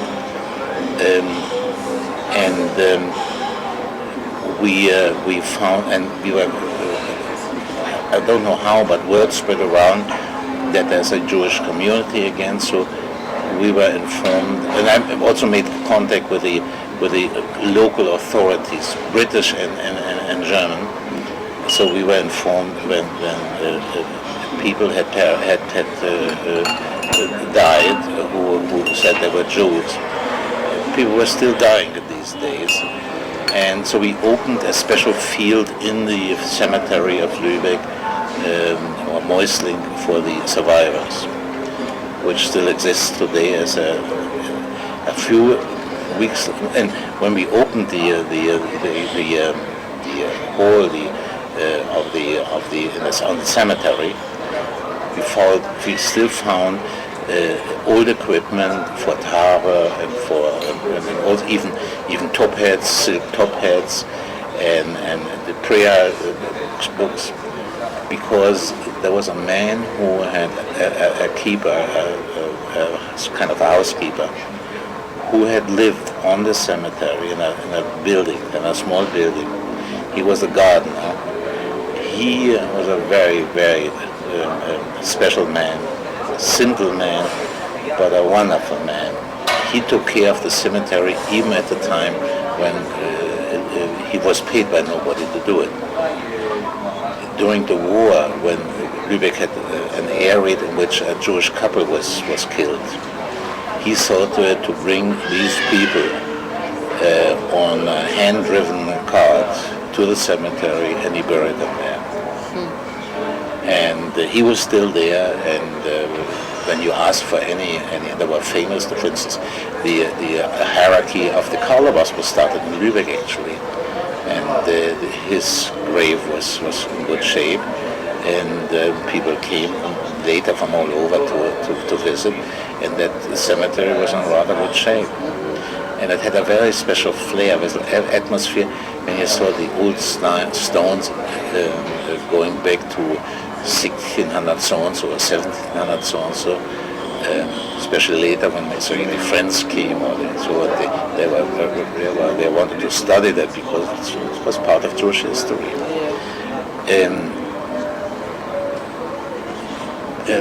Before I had the chance to go to Belsen, we were one day informed that the Red Cross, the International Red Cross, the Swedish Red Cross, had offered people, survivors, to come to Sweden, especially those who were sick. That was the so-called Bernadette Aktion. A special train, they were taken from Belsen to Lübeck in order to be, then they were put on ships from Lübeck to go to Sweden. And many of those who came out of Belsen didn't make it, died on the way from Belsen to Lübeck.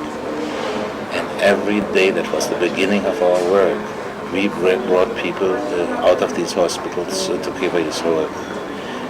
And one day I remember even 6 of them. So that now you have a big field of graves, and some names we still have. We had amongst them, for instance, the name Anne Frank. And nobody knows exactly. I didn't want to touch on that because I don't want to destroy a legend that she died in Belsen. It could easily be that she was one of those who had on the way taken to Sweden had perished in Lübeck. Yes. So this was our. Yes. Just a moment. I shall stop it now for a moment because. Okay, now it's better. Don't we have to? Pardon?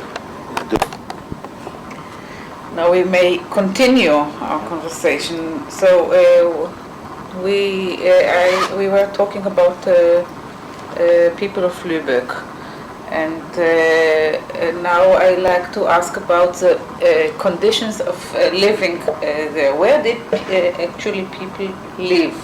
In some sort of special neighborhood or scattered in the town? No, for instance, our group, which came from Schwerin, were put up in requisitioned apartments, which might mean we sublet these rooms. Others lived in some military barracks, which the military government had made available for the DPs. Now there was a DP administration in Lübeck, and they took care to a certain extent and had tried to help through the channels of UNRWA. But they didn't have too much. I mean, there was shortage of everything at the beginning. I think I tried to explain. The major task we had was to provide for food and also for medical help, and also to bring people to Kiva Yisroel. As a matter of fact, my mean of transportation was a bicycle which I had got somewhere. So I was then riding around from place to place, be it to a cemetery, be it to contact or be with the people in the military barracks, and that was, especially at the beginning, it was difficult to do any work because we really had no contact whatsoever with the outside world until I was able to establish the contact with Belsen. Life was somehow, especially at the beginning, a restricted life because there was still a curfew. The authorities saw that people didn't leave their places after 8 o'clock, and that certainly was lifted then after a certain while. And we also tried to organize some kind of Jewish life. We had, I still remember that distinctively, the first Friday evening service in the rather dilapidated hall of the synagogue, but after there were enough people certainly who were able to act as Kenter, as Chasen, and it was so overwhelming for us that we simply didn't go home, and we were dancing horror and remain together. There was absolutely like an explosion of joy to have a chance to again observe the Friday evening, and everybody came, Orthodox, non-Orthodox, whoever it was, because it was just this spark of Jewish life which had been ignited again.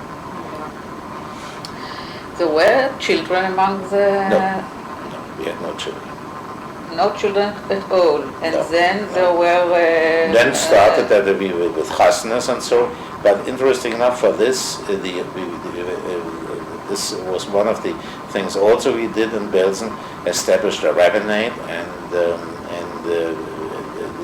Who established the rabbinate?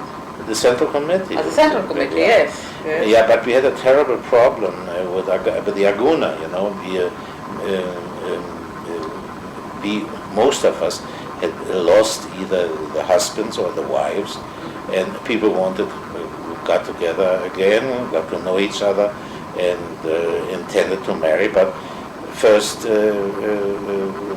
they had to be sure that the husband and the wives were not around, and the rabbinate was faced with a terrible problem.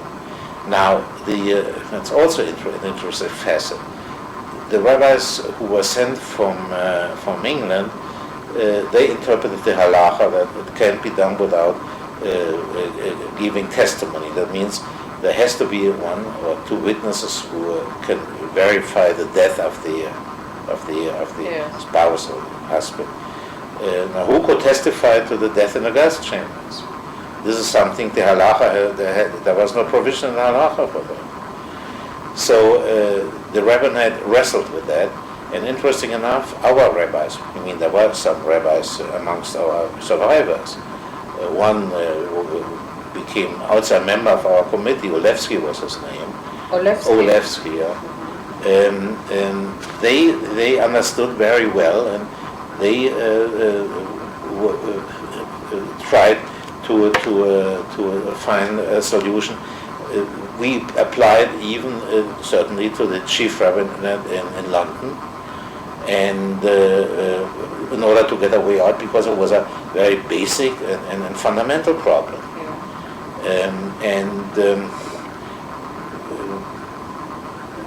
Then in the end, I think we found there was some kind of compromise that people should wait for a certain time in order to find out if eventually the husband or the wife would show up, especially certainly after there were better connections and mail was restored. Then the rabbinate was willing to pronounce the death of the husband or wife on more generous terms, if I may say so. I myself had to go through this procedure, but certainly I could not produce any witness about the death of my wife or my child. So then children were born. Yes, and but so there was a need for a kind of education, or it didn't? No, there was no. The education actually was more for young people. Let us say 14, 15, 16. We had that. We had no children, and certainly then after people got married again, there were babies produced. And there was no educational problem. Yeah. What we had was also in Lübeck that members of whoever forces or so volunteered. One of them was the son of David Remens, Aaron Remens, who was a fighter pilot in the Royal Air Force, and he was stationed on an air base near Lübeck, and he came to us and he offered his service. And he was very, very helpful with Hebrew and also with Jewish history, Zionist history, and so. And so we are still good friends. Also, once in a while, people came from Belsen for a lecture. Then we had also a team stationed in Lübeck of the Jewish Relief Unit, yes, sent from London. The lady helped with some English lessons, and we used widely the rooms of the synagogue, which were luckily intact, to have these courses. And also regular meetings when we got together on Friday evenings, on Shabbat, there were provided information so people were kept informed. Last not least, when I had come back from Belsen to see if there anything new in whatever it was, and certainly we're very much interested in development. here in then Palestine, what was new and what could be what could we hope for. How long would it take us to get out of Germany and to really renormalize our lives, because we all realized that the conditions under which we were living were not normal. Yes. Also, the German economy was not a normal economy. It was before the currency reform, and the currency then became cigarettes and chocolate and coffee, and then people helped themselves because the supply, the relief supplies, which the joint brought in, also were cigarettes and coffee. And this was actually the substitute currency in Germany up to 1948. Yes, I'm aware about it. What about occupation? With what did people occupy themselves? They didn't have really to work in order to be supported. Well, that was a one of the major problems we had. In Belsen, it was easier because amongst the things we were able to do was to establish a school. There were a few children. So, and the kibbutzim took care of theirs. They gave lessons and in preparation for their aliyah, hopefully. Outside, I mean, I was busy with yes, of course. But most of the people they tried to trade a little bit, but it was a very, very unhealthy life, and we were aware of that, and we were aware of the tremendous psychological problems emanating from that, because people didn't have a proper schedule of activity. For instance, of the ladies I met yesterday, they made their time available to help out. For instance, later when we had the distribution of supplies which came from the joint, and this took a certain amount of time, but also to prepare for certain events. So all this was volunteer work, but no organized productive work to earn a living. And there was not a possibility, for instance, by Ort. Well, Ort had a place in Belsen, only in Belsen, a small place, and certainly people there joined. Certainly in Belsen there was the UNRWA was there, and the military government, and they had storages and so on. They occupied people with all kind of services. All kind of services, and as translators. And I remember my then lady later became my wife, worked in Belsen in so-called DEDOS, which was an institution of the British Army, for their supplies and for their uniforms and so. Some people, but there was not enough work. Yes. In Lübeck, like in other communities, maybe, but in Lübeck, you know for sure, it was not the same like in Belsen. So there was not a regular occupation or some kind of. And don't forget that we did not participate in the German economy. Yes. First of all, it was a strange economy before the currency reform, and also certainly there was, I remember once a suggestion made by Mr. Bevin, if I'm not mistaken, that when one of the complaints and one of the requests were to get out of the camps in order to get back to normal life, which means to have work. And he then, in his specific mind, and peculiar mind, I would say, suggested that, for instance, the roads around Belsen were in very bad shape, with a lot of potholes, that we should be helpful to restore the roads. And when I heard this, we agreed on a statement which was signed by all that we have not destroyed Germany, and therefore we are under no obligation whatsoever to rebuild Germany. Yes. Yes, and there were in Lübeck there were kibbutzim. No. No kibbutz in Lübeck or in the area of Lübeck. No. There was another DP camp, a group in a DP camp, and we were constantly visiting. that was in Neustadt, where there was a submarine, originally a German submarine basis, but there was no kibbutzim. Only in Belgium. Only in Belgium. And how did they get their הכשרה, the agricultural הכשרה? Well, that was partly the work of the shalichim. Yes, but where was the agriculture? I mean, in the camp it couldn't be done, so they had to... What do you understand on agriculture? הכשרה, agriculture, I mean, did they have any training and so farms? No, this didn't exist. This didn't exist because we didn't, the idea to till this German soil was alien. There were no farms confiscated or somehow? No. This was different in the American zone, yes. where there was one Hashara center, Orthodox Hashara center. It was called Rodges. There was a kibbutz near Fulda, which I had known from the time before the war. And with the help of Rabbi Herschel Schechter, yes. the first chaplain to enter Buchenwald, this was reclaimed, and there was hachshara, agricultural training, because this was actually Jewish property. Yes. You did not have that in our area. Because I remember it's not close to Hanover, maybe? Alem.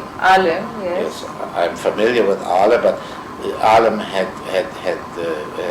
we just in April visited Alem again. It was a very... Now, last April? Yeah, because Alem is near to Hanover, and yes. when we landed the first day, we were too exhausted to make a big thing, but we were offered to go to Alem and being interrupted. And I had seen Alem even in the war, 1940, because at this time I was in charge of the vocational training schools on behalf of the Reichsvertretung. And I was sent to Alem because there was a certain problem with the head of that school. Rosenzweig was his name, who was a very capable but very strict head of the school. Alem after... This was before, this was during the war? In 1940. Yes. Now, it was not Alem, which was a long and very well-known institution, was used, or call it abused, in 1942, 43 as a collection center for Jews of Hanover before they were being deported. After that, Alem was converted into a concentration camp. And it's now also some kind of a memorial place. So that nobody would have gone near to work the soil again. Yeah, I see. Yeah. What about any kind of relations between the community and the German authorities? Well, gradually that came about later. Certainly at the beginning, one of our major problems was that we didn't want to be treated, for instance, those of us originating in Germany, like Germans. We wanted to be recognized as DPs. I think I told you that before, that under the theory that we had been the enemies of Hitler's Germany to the same extent as the Poles and the Russians and the French and the English, and therefore we want to be counted as a category of friends of the Allies, not as enemy aliens, as enemies.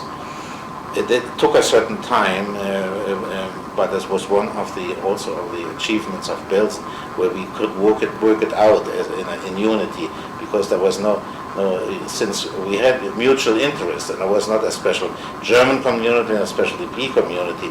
We just joined forces and asked for that. This was later recognized, but and then at the beginning, don't forget that certainly the deciding factor in administrative life, where the British, especially in the military, in the British zone, were the military government. And one of my tasks was to establish contact with the military, with the government, which gradually became good. I had access to whoever I wanted there as the head of the community or survivor group. Then slowly the German communities under the British supervision started to work, and there were then certain things for which I had to approach the Germans. When some kind of political life was established again, it was easy for me to get to the mayor of Lübeck. His name was Passarge, P-A-S-S-A-R-G-E. P-A-S-S-A-R-G-E. Passarge, because he, as a social democrat, had become a prisoner in a German concentration camp. So we had many things in common, and very often I had to approach him for certain problems. And as I say, I had no difficulties and also I had no difficulties to talk to him, because there was a certain mutual language, not with everybody, because certainly in that bureaucracy there were people with Nazi past, and let us say in 1946, 47, it was, today it's hardly comprehensible, but it was easy for a survivor to talk to him, because you put him immediately into the defense, and if you wanted something from him, you use that moment of being a survivor talking to a man who directly or indirectly had become responsible for the events in Germany between 1933 and 1945. Yes. And what about relation or non-relation with German neighbors in Lübeck? Can you remember some anti-Semitic accidents or? No specific anti-Semitic accidents, but the relationship was very reluctant. A few people, for instance, then started later when the economy became more normal, in order to spend time until they could leave a certain official business. I remember, for instance, the father of my brother-in-law, who originated from Warsaw, who had quite a substantial jewelry business in Warsaw. He established some kind of official business under the German rules and regulations as a watchmaker and also trading in jewelry, because many Germans at this time had to sell their things in order to make a living. So this existed, but socially there was hardly any contact. I had contact with a few Germans, or we had contact with a few Germans who were persecutees, and there were quite a number, and very carefully with people who somehow we knew had nothing to do with the Nazi past, but a real social life with them did not exist. Yeah. Let us say that you met for lunch or met for, yes, later, I mean, I established contact, especially when I was traveling, and after 48, also when I had a very close connection then built up with a man who made a name for himself. He doesn't live anymore, Erich Lüth in Hamburg, when he opened his Action Freedom in Israel, or Friedensbitte für Israel. Lüth, L-U-E-T-H, Erich. He is well known here to the old diplomacy, because he was one of those who were instrumental in breaking the sound barrier between the Germans and Israel. So you cannot really remember any anti-Semitic, for example, some damaging the cemetery or something, because there were that's many right. other, Oh yeah, that's yeah. Now, open anti-Semitism wasn't there because the Germans were afraid, simply. You know, after the defeat, they were afraid of their own shadow. and only those very few who were opponents and who had proved to be opponents of Hitler were speaking out what they want. But and it was not fashionable to be anti-Semite anymore. Especially, don't forget that at the beginning they were so stunned, they didn't believe anything. The revelations of the Nuremberg trials, for instance, could hardly be expected. Don't forget that all the information about Auschwitz and Treblinka and Majdanek came not immediately, but they came rather late. And even when they came out, quite a number of Germans or whole groups were not able to believe it. They thought this is what they call in German Brüllpropaganda, which means propaganda. Did you have shlichim in Lübeck? No, we had one shaliach who was attached to the Jews in the DP camp in Neustadt. I'll get his name of a moment, I've forgotten. He came from a kibbutz. He was a very nice, decent man, and we worked together with him closely. And he also, I must say, came very often to Lübeck for lectures and he was treated as a chaver because he was a chaver of a kibbutz, and he did not use his party orientation to influence people. You don't remember his name? I will get to it. Okay, but there were no shlichim located in sitting in Lübeck. No, because there was no DP camp, you know. Yes, but there were several hundreds of DPs. Yeah, but they decided to send them to Neustadt, and it was easier. I suppose it also had to do that the Jewish agency could only enter and attach their shalichim to UNRWA or so, something like that. So it was more convenient for administrative reasons to be attached to UNRWA in Neustadt in that case. Yes, and what about workers of the Joint and the Jewish Relief Unit? No, the Joint was not represented because the Joint was represented, had an office also in Hamburg. I mean, the main office certainly was in Belsen. Another office was in a small office in Hamburg, especially later when it came to immigration work. But also they had a special office in Bremen or Bremerhaven for the supplies coming from the United States, because Bremerhaven was American zone. Yes, so they did not place somebody special for the commune, for the Gemeinde in Lübeck. And there was no shaliach attached to any Gemeinde. Yes, this was the common. Yeah. This was the policy. Yes. Have you some opinion about it, no. or it was quite natural for you? No, you know, we had enough with our problem, with our formulation of policy, so why should we interfere? There was no reason. As I say, if there was anything I wanted to discuss, and so I always had easy access to Kurt Levine and to the other Chaverim.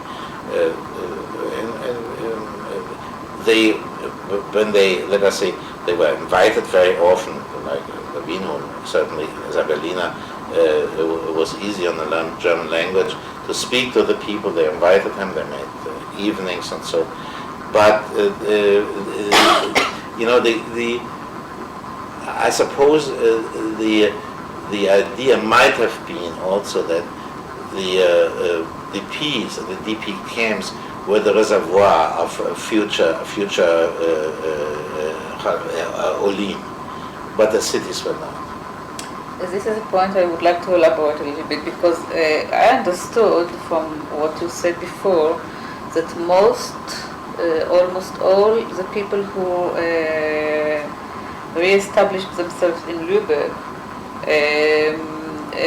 did so only temporarily, and most of them did actually leave Lübeck, emigrated to or Aliyah or to other places, America, and did not stay in Lübeck. So they were actually also the potential future Olim.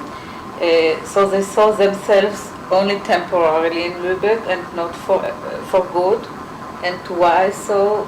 Why then they were treated otherwise by shlichim and by? I can only theorize, most probably because they thought that the DP camps would be the places of activity, or should be the places of activity. What the reasons were for this frame of policy, I don't know. And you cannot, can you maybe say something about the effect of this, the impact of this scarcity of shlichim in the community to the eventually decision of people to stay or to leave? It's very difficult because certainly the life in Belsen, especially after the Poles left Belsen, there was a time of very, very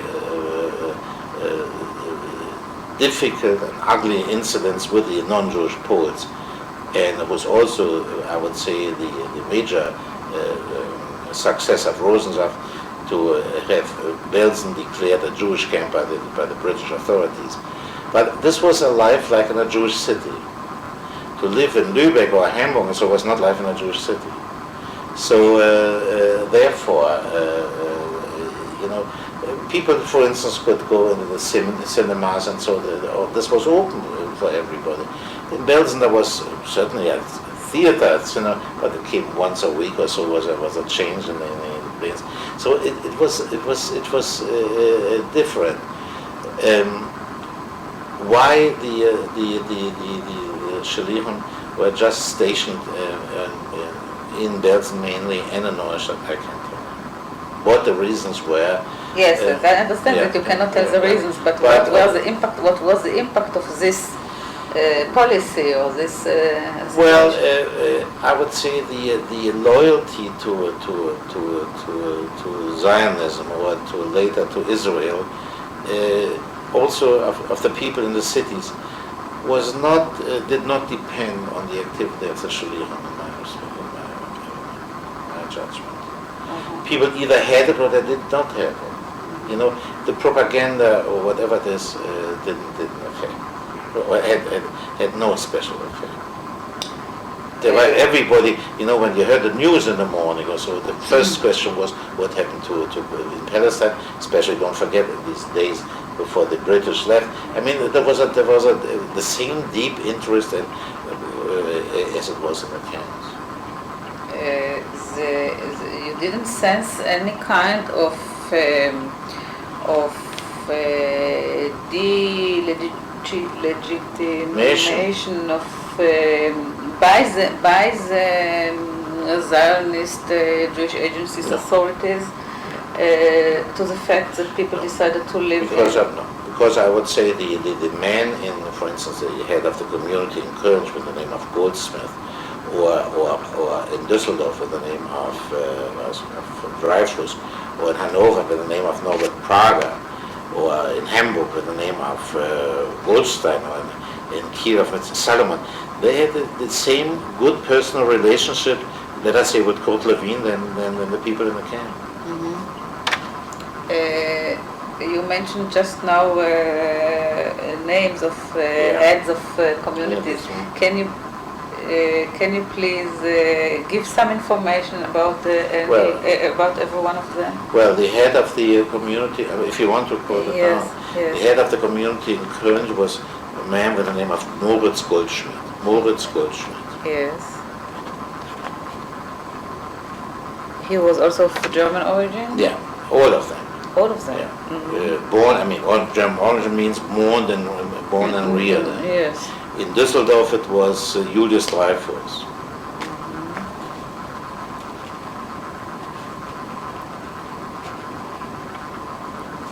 In Hanover it was Norbert Prager. These are also the men who later built the skeleton of the Gemeinde group. Norbert Prager. He originated from Poland, but he was living in, and he had come to Hanover as a child. Then in Hamburg, it was a man Harry Goldstein. Yes. Also originated. Yeah. And who was Salomon? And Heinz Salomon was in Kiel. Okay. Yeah. So these were at the same time also the called it capital of the new Länder which formed in the British zone, you know. And those people then were also the people who built later the Gemeindeverband. Yes. But were made members also of the Central Committee. I understand. And they did, like you did, leave Germany, or did they No. stay? Because Goldsmith was a man who was disabled somehow. I don't know, from war or so, but he was able. Dreyfus was an elderly man. Prager was also an elderly. We were mostly elderly people. Fellow in Hamburg was the oldest of all of us, and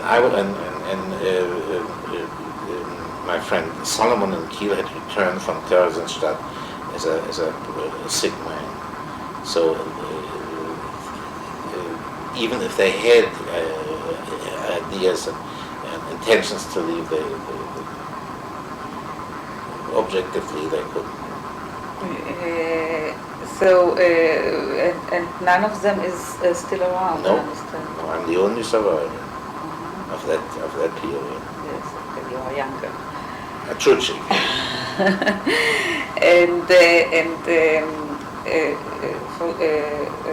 Let us come back to Lübeck. In Lübeck, there was any kernel of Jews who, from the start, decided to stay in Lübeck? No. Not at At the all. beginning, no. At the beginning, So it the was whole not. Gemeinde was actually really Liquidation Gemeinde. No. Let me correct that. You know, some of these survivors were also very elderly people who had saved their life, who were saved by their wives, and they knew that they had to live out their days in Germany. And so this was clear. And also, for instance, there was a couple originating from Berlin. They had saved their lives by going underground, and they had hoped that their son in England would ask them to come over. That didn't work out, and both of them died before it could come about. So also there was a doctor from Berlin with his wife. He was quite a well-known radiologist in Berlin, and they joined their relatives.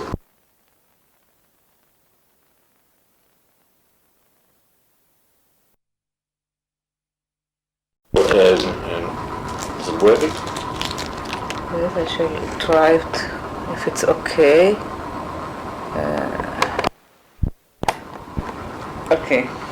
So those were people of German origin who left very soon. But as I say, those who were saved in Lübeck and spent the time there because the wives saved them. They remained there and they died there. Let us be more, I should repeat it, Yeah. only for the record. Yeah. So you can say, one can say that entirely the Jews in Lübeck, entirely the community in Lübeck was entirely composed by Jews who, except for the old and the sick people who couldn't for physically or other reasons leave, actually from the start had intended to leave Absolutely. You know, it was, if I may make this remark, it was different in Hamburg, which was nearby, because Hamburg certainly was an attractive metropolis, and there Jews who had, for one reason or other also from outside, settled in Hamburg, remained. They became the nucleus of the new community. Today, I mean, now we have also a lot of Persians which came to Hamburg. Yes, and so but that's completely different. There you have still a working community. Yes. But Lübeck is now Was Lübeck the exception or Hamburg was the exception in the British zone? Or what about other communities? Kiel, Köln? No, it's interesting. Locally, it's different. Yes. In Kiel, you have hardly any Jews. There is no service. There is no life. I didn't ask about the present days. I asked about those days. If we compare Lübeck to Hamburg, then in Hamburg we had from the start a core nuclear of the future Jewish community. Yes. So what about other? Yeah, therefore I say it's different in each place. Yes. Therefore I have to go over the major cities. Yes. Hamburg, you had some returnees from the concentration camp. You had some people who had survived on account of their wives, very few who had lived underground. And you had people who, since Hamburg was close to Belsen also, looked for their way up because they couldn't take the camp life anymore and had come to Hamburg. Some of them have left. Hamburg is a different story because there was a time when I left, was on the side of daily loss of members, and then in connection with the currency reform, in other words, when the flesh pots of Egypt started to smell again, people came, people from Israel who had never lived in Hamburg, returnees from especially South America, and quite a number of Persian Jews who, for one reason or the other, found out that Hamburg is a good trading place, and they settled. And they constitute the community today. Well, in Cologne, you have not too many DPs settled in Cologne, but a lot of returnees, a lot of Israelis, Russian Jews, and also I understand a connection with the mission in Cologne.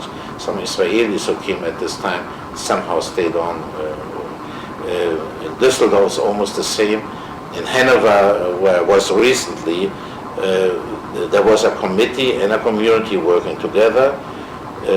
The committee dissolved because all the people who belonged to the committee left, but then the community, they had a new synagogue, a very beautiful synagogue,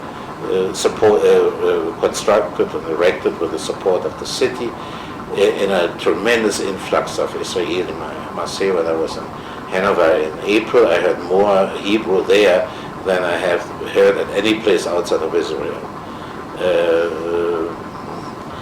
And even the chairman, the head, the president of that community has come, I think is originating from Siebenbürgen.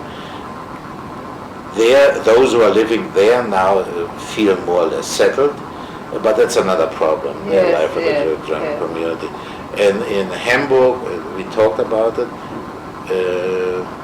but as I say, Lübeck is in this respect a city which was destined from the beginning to cease to exist as a Jewish community. But as you mentioned, also in other cities in which there were small communities and a committee for those who did not want to settle to rebuild the community, they nevertheless worked together. That's right. Yes. But now today you have a one community, one united community. Yes. There's no reason, no raison d'être for them to have different organizations. Yes.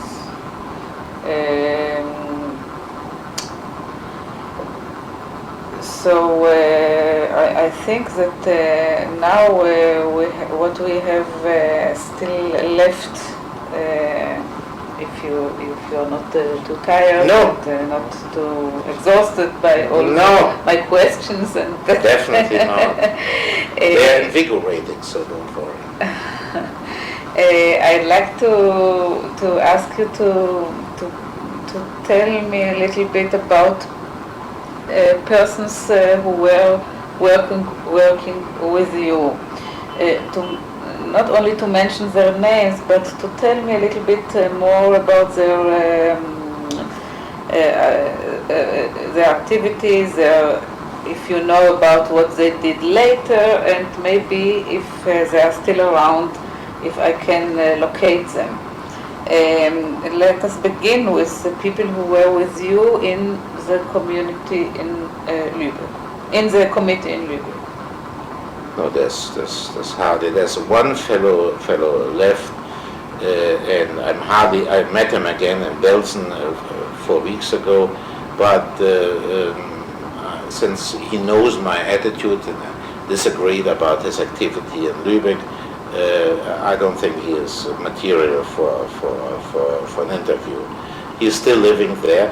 He had his merits during the illegal time when we could use him because he was active, but then for one reason or the other, the flesh pots of Egypt for him was so attractive that he remained there. So, but and the other, as I told you, the members of our Gemeinderat, Yes. community council, they unfortunately do not exist anymore. There was also, if you want to, I spoke about Jasper Rosensaft.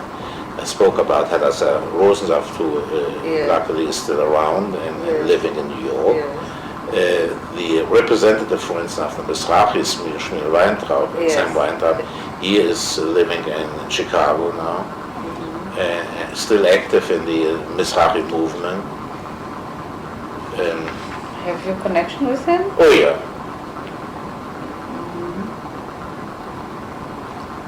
Yes.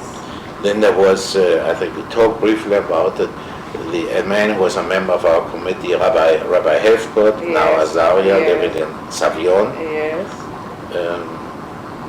He is luckily still around. Not Olevsky, no. Lavsky unfortunately passed away. There is here a man, I think I mentioned his name, I can't spell his name, who is here active in the Irgon, Bergen-Belsen, Paslushny. Yes. Hamel Paslushny. Yes. He was a member of our central committee, and he is around. Yes. From London, I was the Orthodox rabbi? yeah, not rabbi. Londoner was the representative of the Aguda. He is luckily alive, and he lives in. Excuse me for a moment.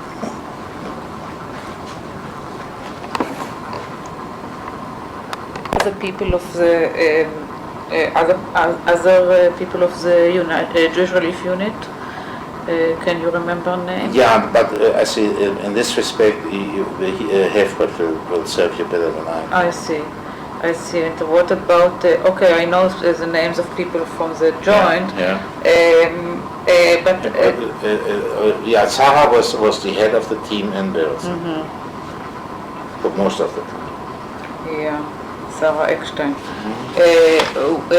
But I'd like to, even if, although unfortunately most of the people you mentioned before are not around anymore, I like you to comment about any one of them, about every one of them, if you can.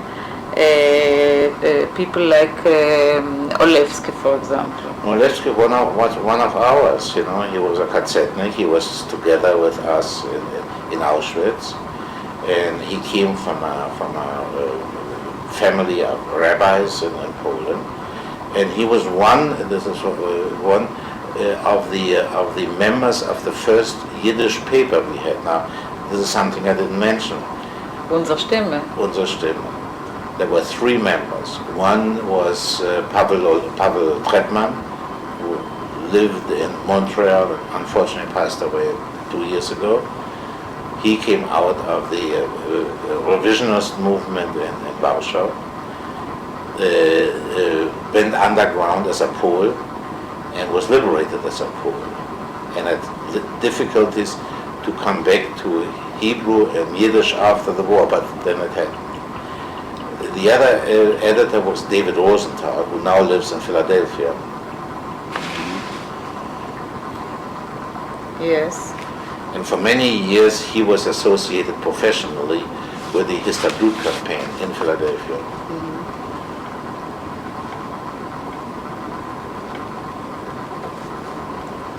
and Lavsky, this was the trio. They were the editors of Unsere Stimme, which I think copies of that can be found. Yes. There is a complete. Good. So he was one of ours, and he was also a member of our Central Committee. Yeah. And also David Rosenthal was a member of our Central Committee, very active. Rosenthal came, he was, I think, a member of the student movement. He came from Warsaw, and he had written quite, and he was an excellent Yiddish writer, and he was as I say, a member of that group which maintained the paper and really kept it on, I think, on a certain level. And when did he leave? All of them lived in Belgium. All of them lived in Belgium. Then Fredman went to Canada. He as I say, passed away. He was in Montreal at the end.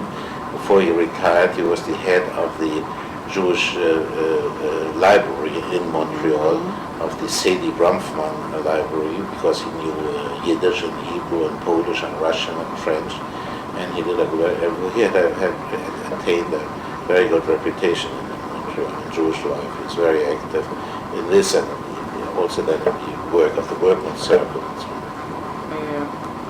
Other members of the committee?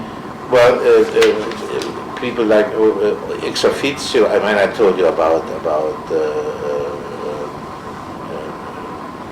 Weintraub. Then we had a man who was the head of the what we call Wirtschaftsamt, which is the institution in charge of distribution of supplies, yes. which were done in cooperation with, especially with the Joint. And I'll tell you a word about that in a moment. Yes. There was a man also working with us, ex officio, and he attended most of our meetings. He was a jurist. He had originally from Germany, came from a famous Jewish Dutch family with the name Van Dam. Yes. Henry, you probably have seen that. Yes. He later was the first Secretary General of the Zentralrat in Germany. Yes. And he was also a member of the Jewish Relief Union. And him we needed very badly for all legal questions. But he was also a good friend and a Mishpoche, part of the Mishpoche. Yeah. He stayed in Germany, and as I told you, then went into the work of the Zentralrat. But I saw him in Lübeck on a regular basis. We saw him in Belgium on a regular basis. He then had his office in Hamburg. And then certainly the people of the Joint, the director for the British zone, most of the time there was one gentleman by the name of Wadlinger. Yes. He came from Canada, if I'm not mistaken, is now living in California.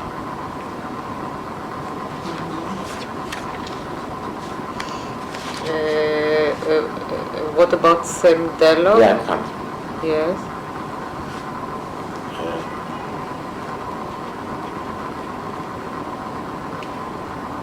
Yes. Sam Dello was on very, very close terms with all of us. He, I think, when he got out of the army, he had volunteered for this, and he spoke Yiddish, which was very helpful. And also his relationship with the non-Yiddish speaking members, like the people of the German communities, was very good. There were differences of opinion, certainly, about many things, but he had a good mind. He also was one of those who, when it came to problems, saw to it or was interested to solve the problems, not in a form of polarization, but cooperation. And he did a good job. And certainly Sam Hever was the director for all of Germany. We saw him quite often in Belsen. He was a man of strong will, but he was an excellent social worker as far as I can judge it. Sometimes there was certain difference of opinion between him and Rosenhoff, but he liked to come to Lübeck, and he liked my wife very much, my late wife, and interesting enough, my late wife and he are buried in approximately, I think I told you that. No. They are within distance of 2 or 3 yards or so. Buried on the same cemetery, and as I say, whenever he had a chance, he got away from Munich, and I had a feeling that he felt much better when he came to the British zone than the American zone, because the problems there were overwhelming, and also there were certain political ambitions. I remember when I was the member of that group coming to America, one of the chaplains there of the British Army, who, because of overzealous activities for the Jewish cause, had been called back by General Clay, Rabbi Klausner, received us with a suggestion that every revolution is due within the joint. It should be more, should be democratic, which means that we should have a vote and influence.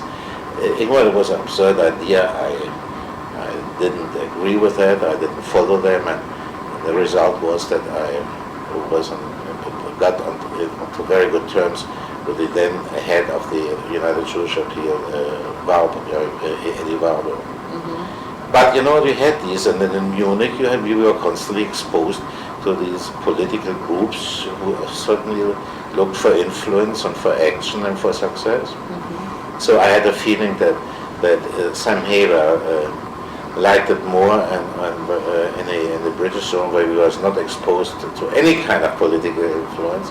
But we had difference of opinion certainly on many things, like for instance when he came to us and he said distribution at so and so many calories for this, and based on his chart of calories, this should be enough and that it should be enough. And one of our fellows in a meeting with the Central Committee said, Kabat Heber, I would like to eat food and not calories.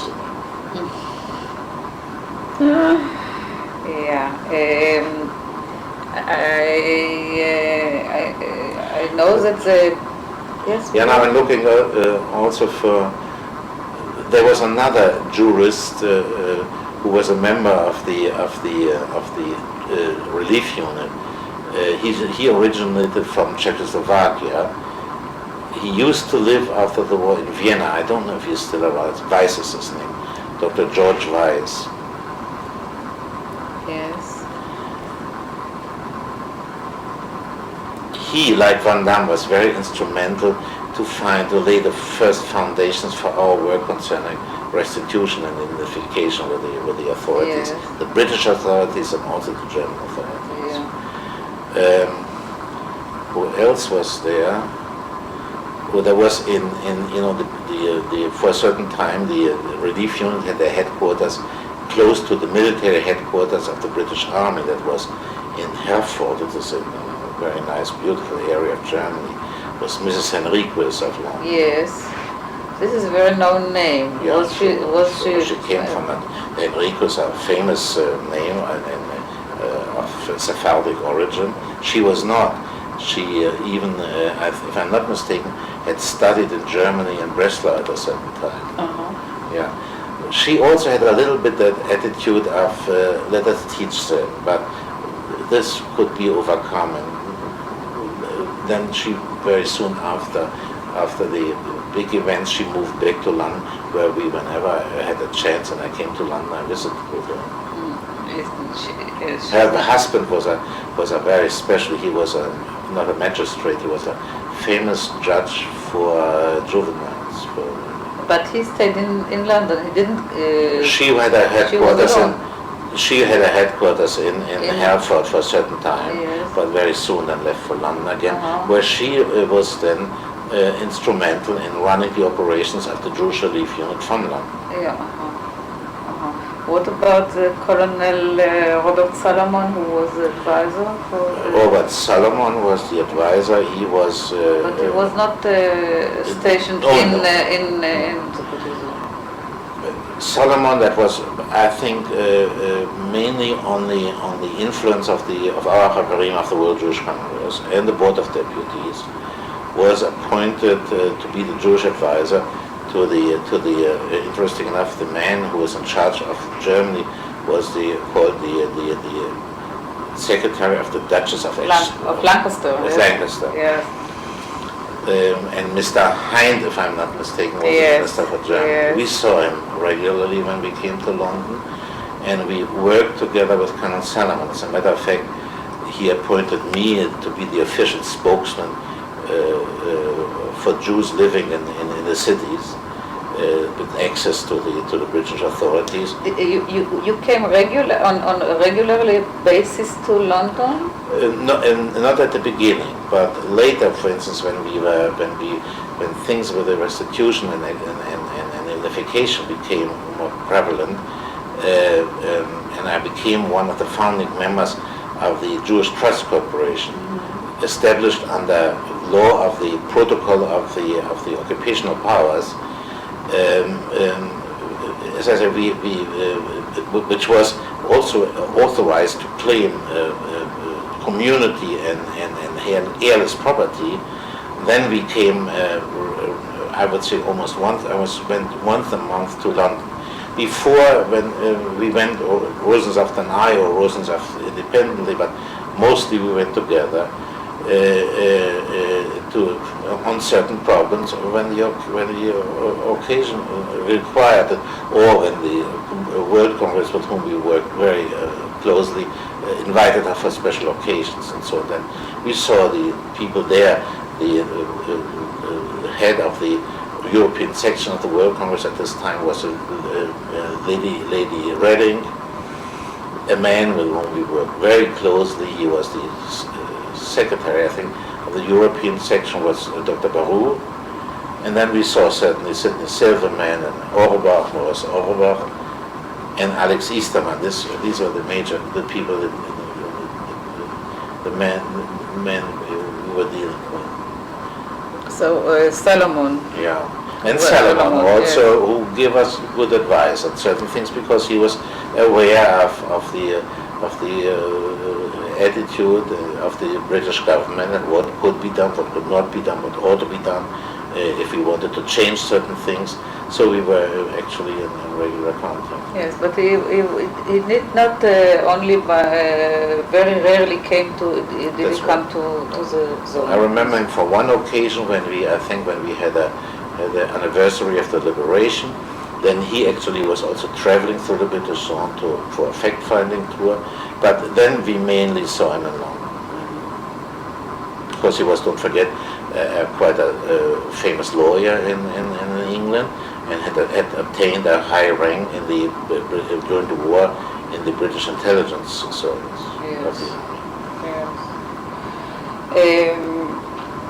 What about Aliyah and legal and illegal Aliyah? How was it? I understand that the British administration allocated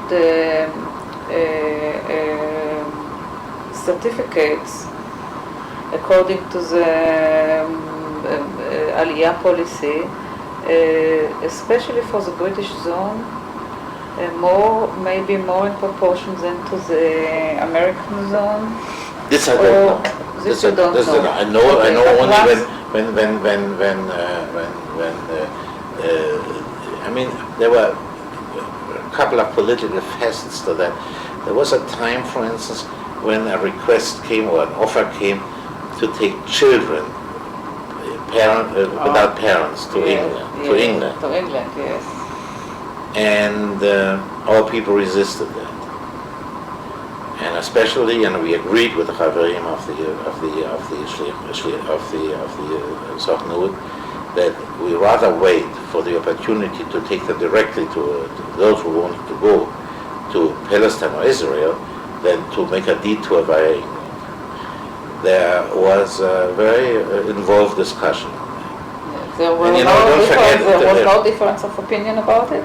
Not Was amongst unanimous? us, not amongst us, not amongst the survivors. Yes. And don't forget, you know, in all these situations, we had no textbook, no manual. This was all new to us.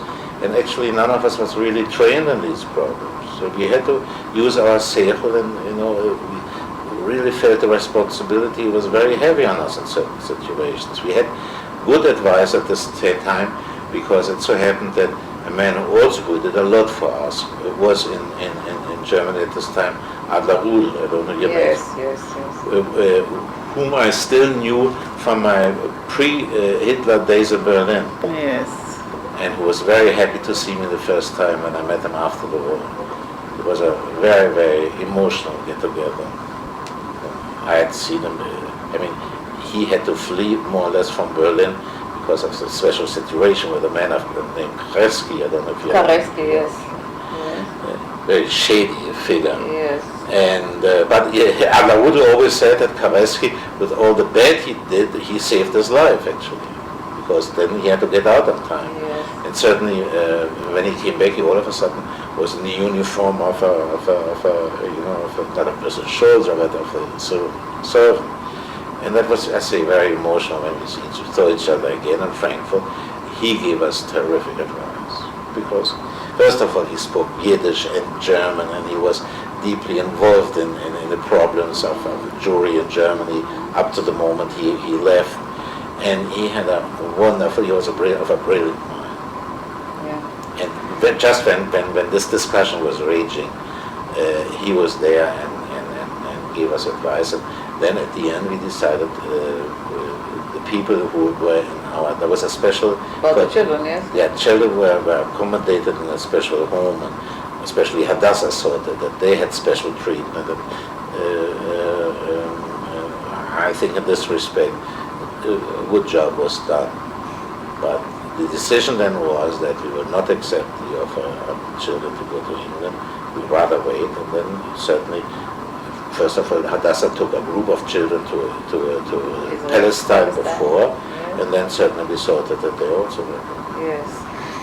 So once the certificates were allocated to the British zone, how was the allocation of certificates between Mohammedan, between people who wanted to make a living? Well, that was the major responsibility of the Shleichim, and especially of Kotlevin. But in this respect, we worked somehow together. We didn't mix it because we knew it would be too difficult. But it was they considered carefully whom to allot the certificates. I remember that also from Lübeck he wanted to know who would suggest, that they made the selection. And So we hated that word selection, so we Yes, said of course. we don't want to participate in that. So actually the Shlichim who I think they had the major responsibility, which belonged to them actually. They knew who would be the right material for that Palestine, and to whom to give, and with the exception of that one case which I told you, of that fellow who was so instrumental in Bruchar work, Yes. and wanted to go on a Yes. legal way, and they refused it. I understand what the policy was. I said young people should use in the way of Bruchar, but those who cannot, I remember that, for instance, this couple went to Belgium. yesterday when I met the widow, Yes. they were preferred because they had a child born in Germany soon after they got Yes. together again. They had been married before, Yes. and had a child after. So it was considered that they should have preference. So they came to Palestine on certificates. Yes. So it was carefully chosen, and I think in this respect, no complaints should be. What the policy was between Americans and the British, so that I can tell. So could you really, if you remember, I don't know, there was by numbers a diminution of the Lübeck you mind that during the years? Sure. Don't forget. I mean, before the foundation of the State of Israel, before the establishment of the State of Israel. Well, people went with a certificate. People went with a brichar, and some people, let us say, found somebody somewhere else in the American zone. One of my best friends, with whom I was liberated, moved to Frankfurt because he had relatives in America. Sister of his mother, who had also perished. And they insisted, and they were bombarding him with letters, come and we will take care of you and so on. But he couldn't get out of the British zone, so he moved to Frankfurt, established illegally his residence there. So, and then with the preference he went to America. Uh-huh. So this was a constant coming and going. Yeah. There was it was not a solidified community. None of these was solid actually. Yes. Okay, thank you. And if you have something more to comment and to things that I didn't ask about issues that there are so many. I mean, yes, of course. Don't forget when you wind back, when you move the film, when you try to move it back, there's certain things which come to your mind and certain you overlook. That's going to always be. Yes, of course. And then don't forget, we really lived with so much history. As a friend of mine said one day, he said, my prayer is to God, send us a little bit small history. We had enough of big history. So certainly you can overlook certain things. I regret that I didn't have a diary. There was no time to do it, and otherwise I think it could be full of very interesting, important historical material. Yes. But therefore I'm grateful that things like this happen so that you can make it also to any protocols, any there is some in the Rosensaft. Yes, but you gave it to the Rosensaft and you don't keep it in your possession. And one day I have to go back to my still I have some archives at home which I have to sort out one day. As I said, there's another danger, and none of us can avoid it, that sometimes or let me put it this way, the question could be to which extent is history objective? Who can approach? Because somehow it's colored by the color of your eyes or the color of your glasses. One interesting journalist wrote an article, "History Seen Through My Glasses." Mm-hmm. And so you're always certainly in that danger to over-report or under-report. I mean, this is possible. But as far as I'm concerned, I always try to remain true to the record. Yes. It's not always successful. I know that because certain things, after so many years, are slipping out of your mind. Also, unfortunately, I must say, my obviously after the stroke, my memory of names has suffered a little bit. Okay, but you remember very well, and I could easily bring protocols from Rosensaft, photos that I have with the names of people, but you remembered all the names. If I come across a name that you didn't mention, I can probably approach you and asking you about.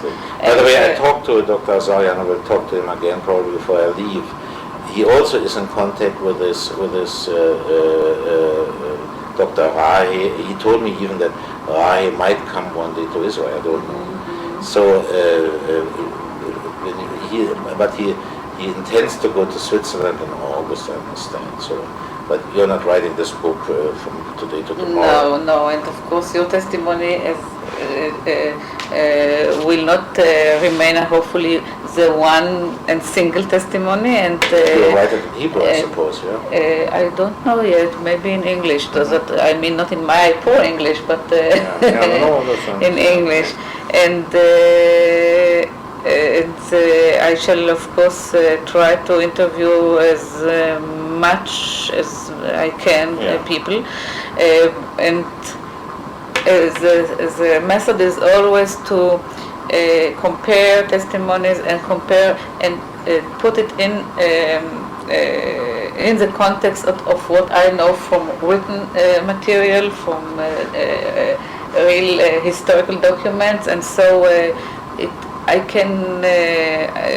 can be very helpful in either in illumination of written words that do not make sense, and what you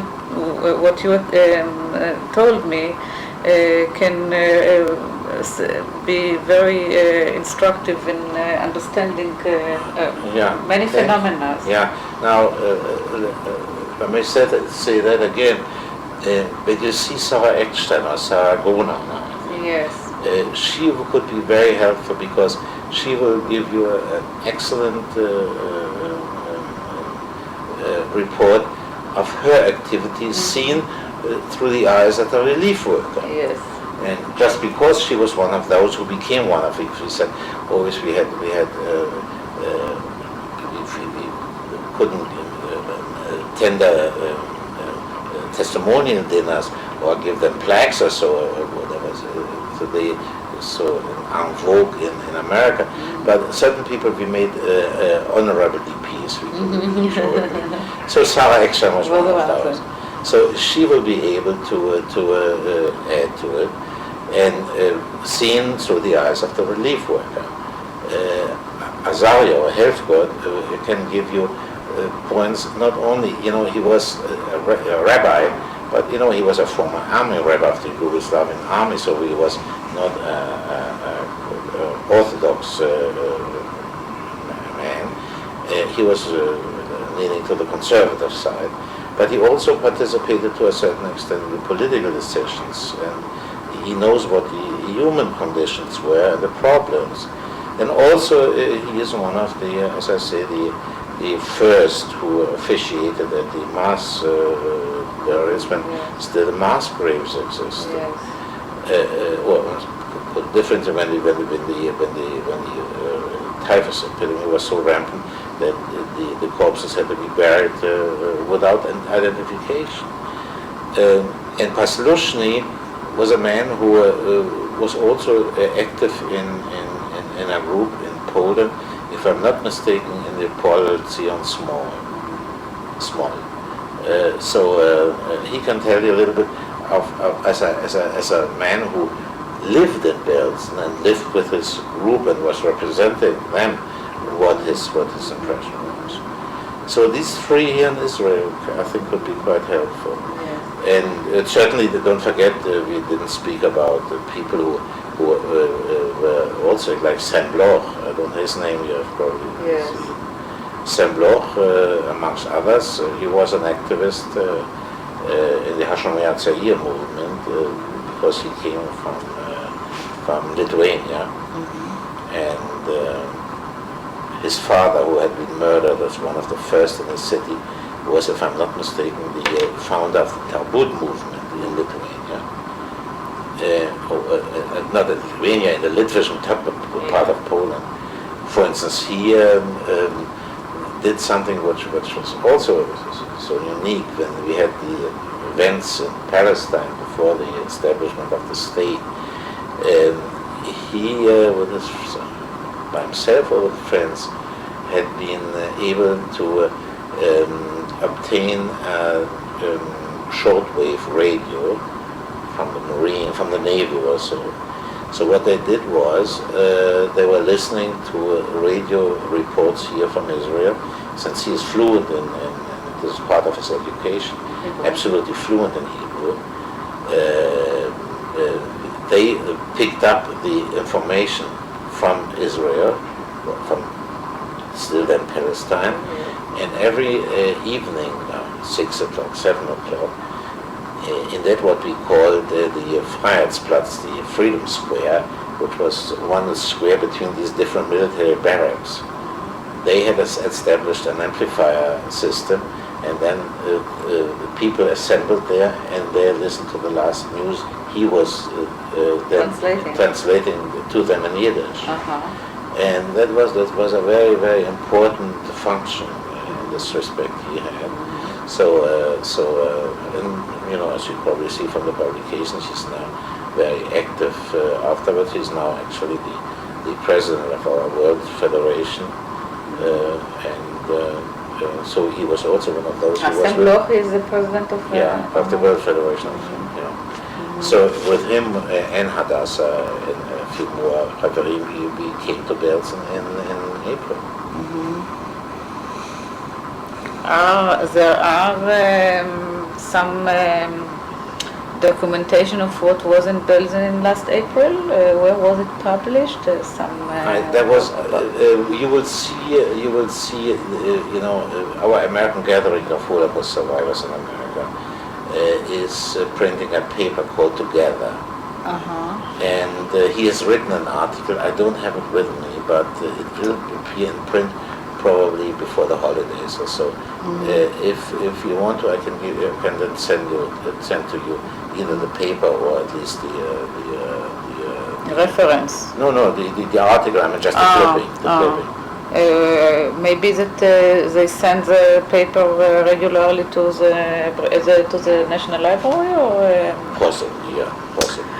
Sure. Together, it's by the American. How do you is the name of the organization? American Gathering. American Gathering of Jewish Holocaust survivors.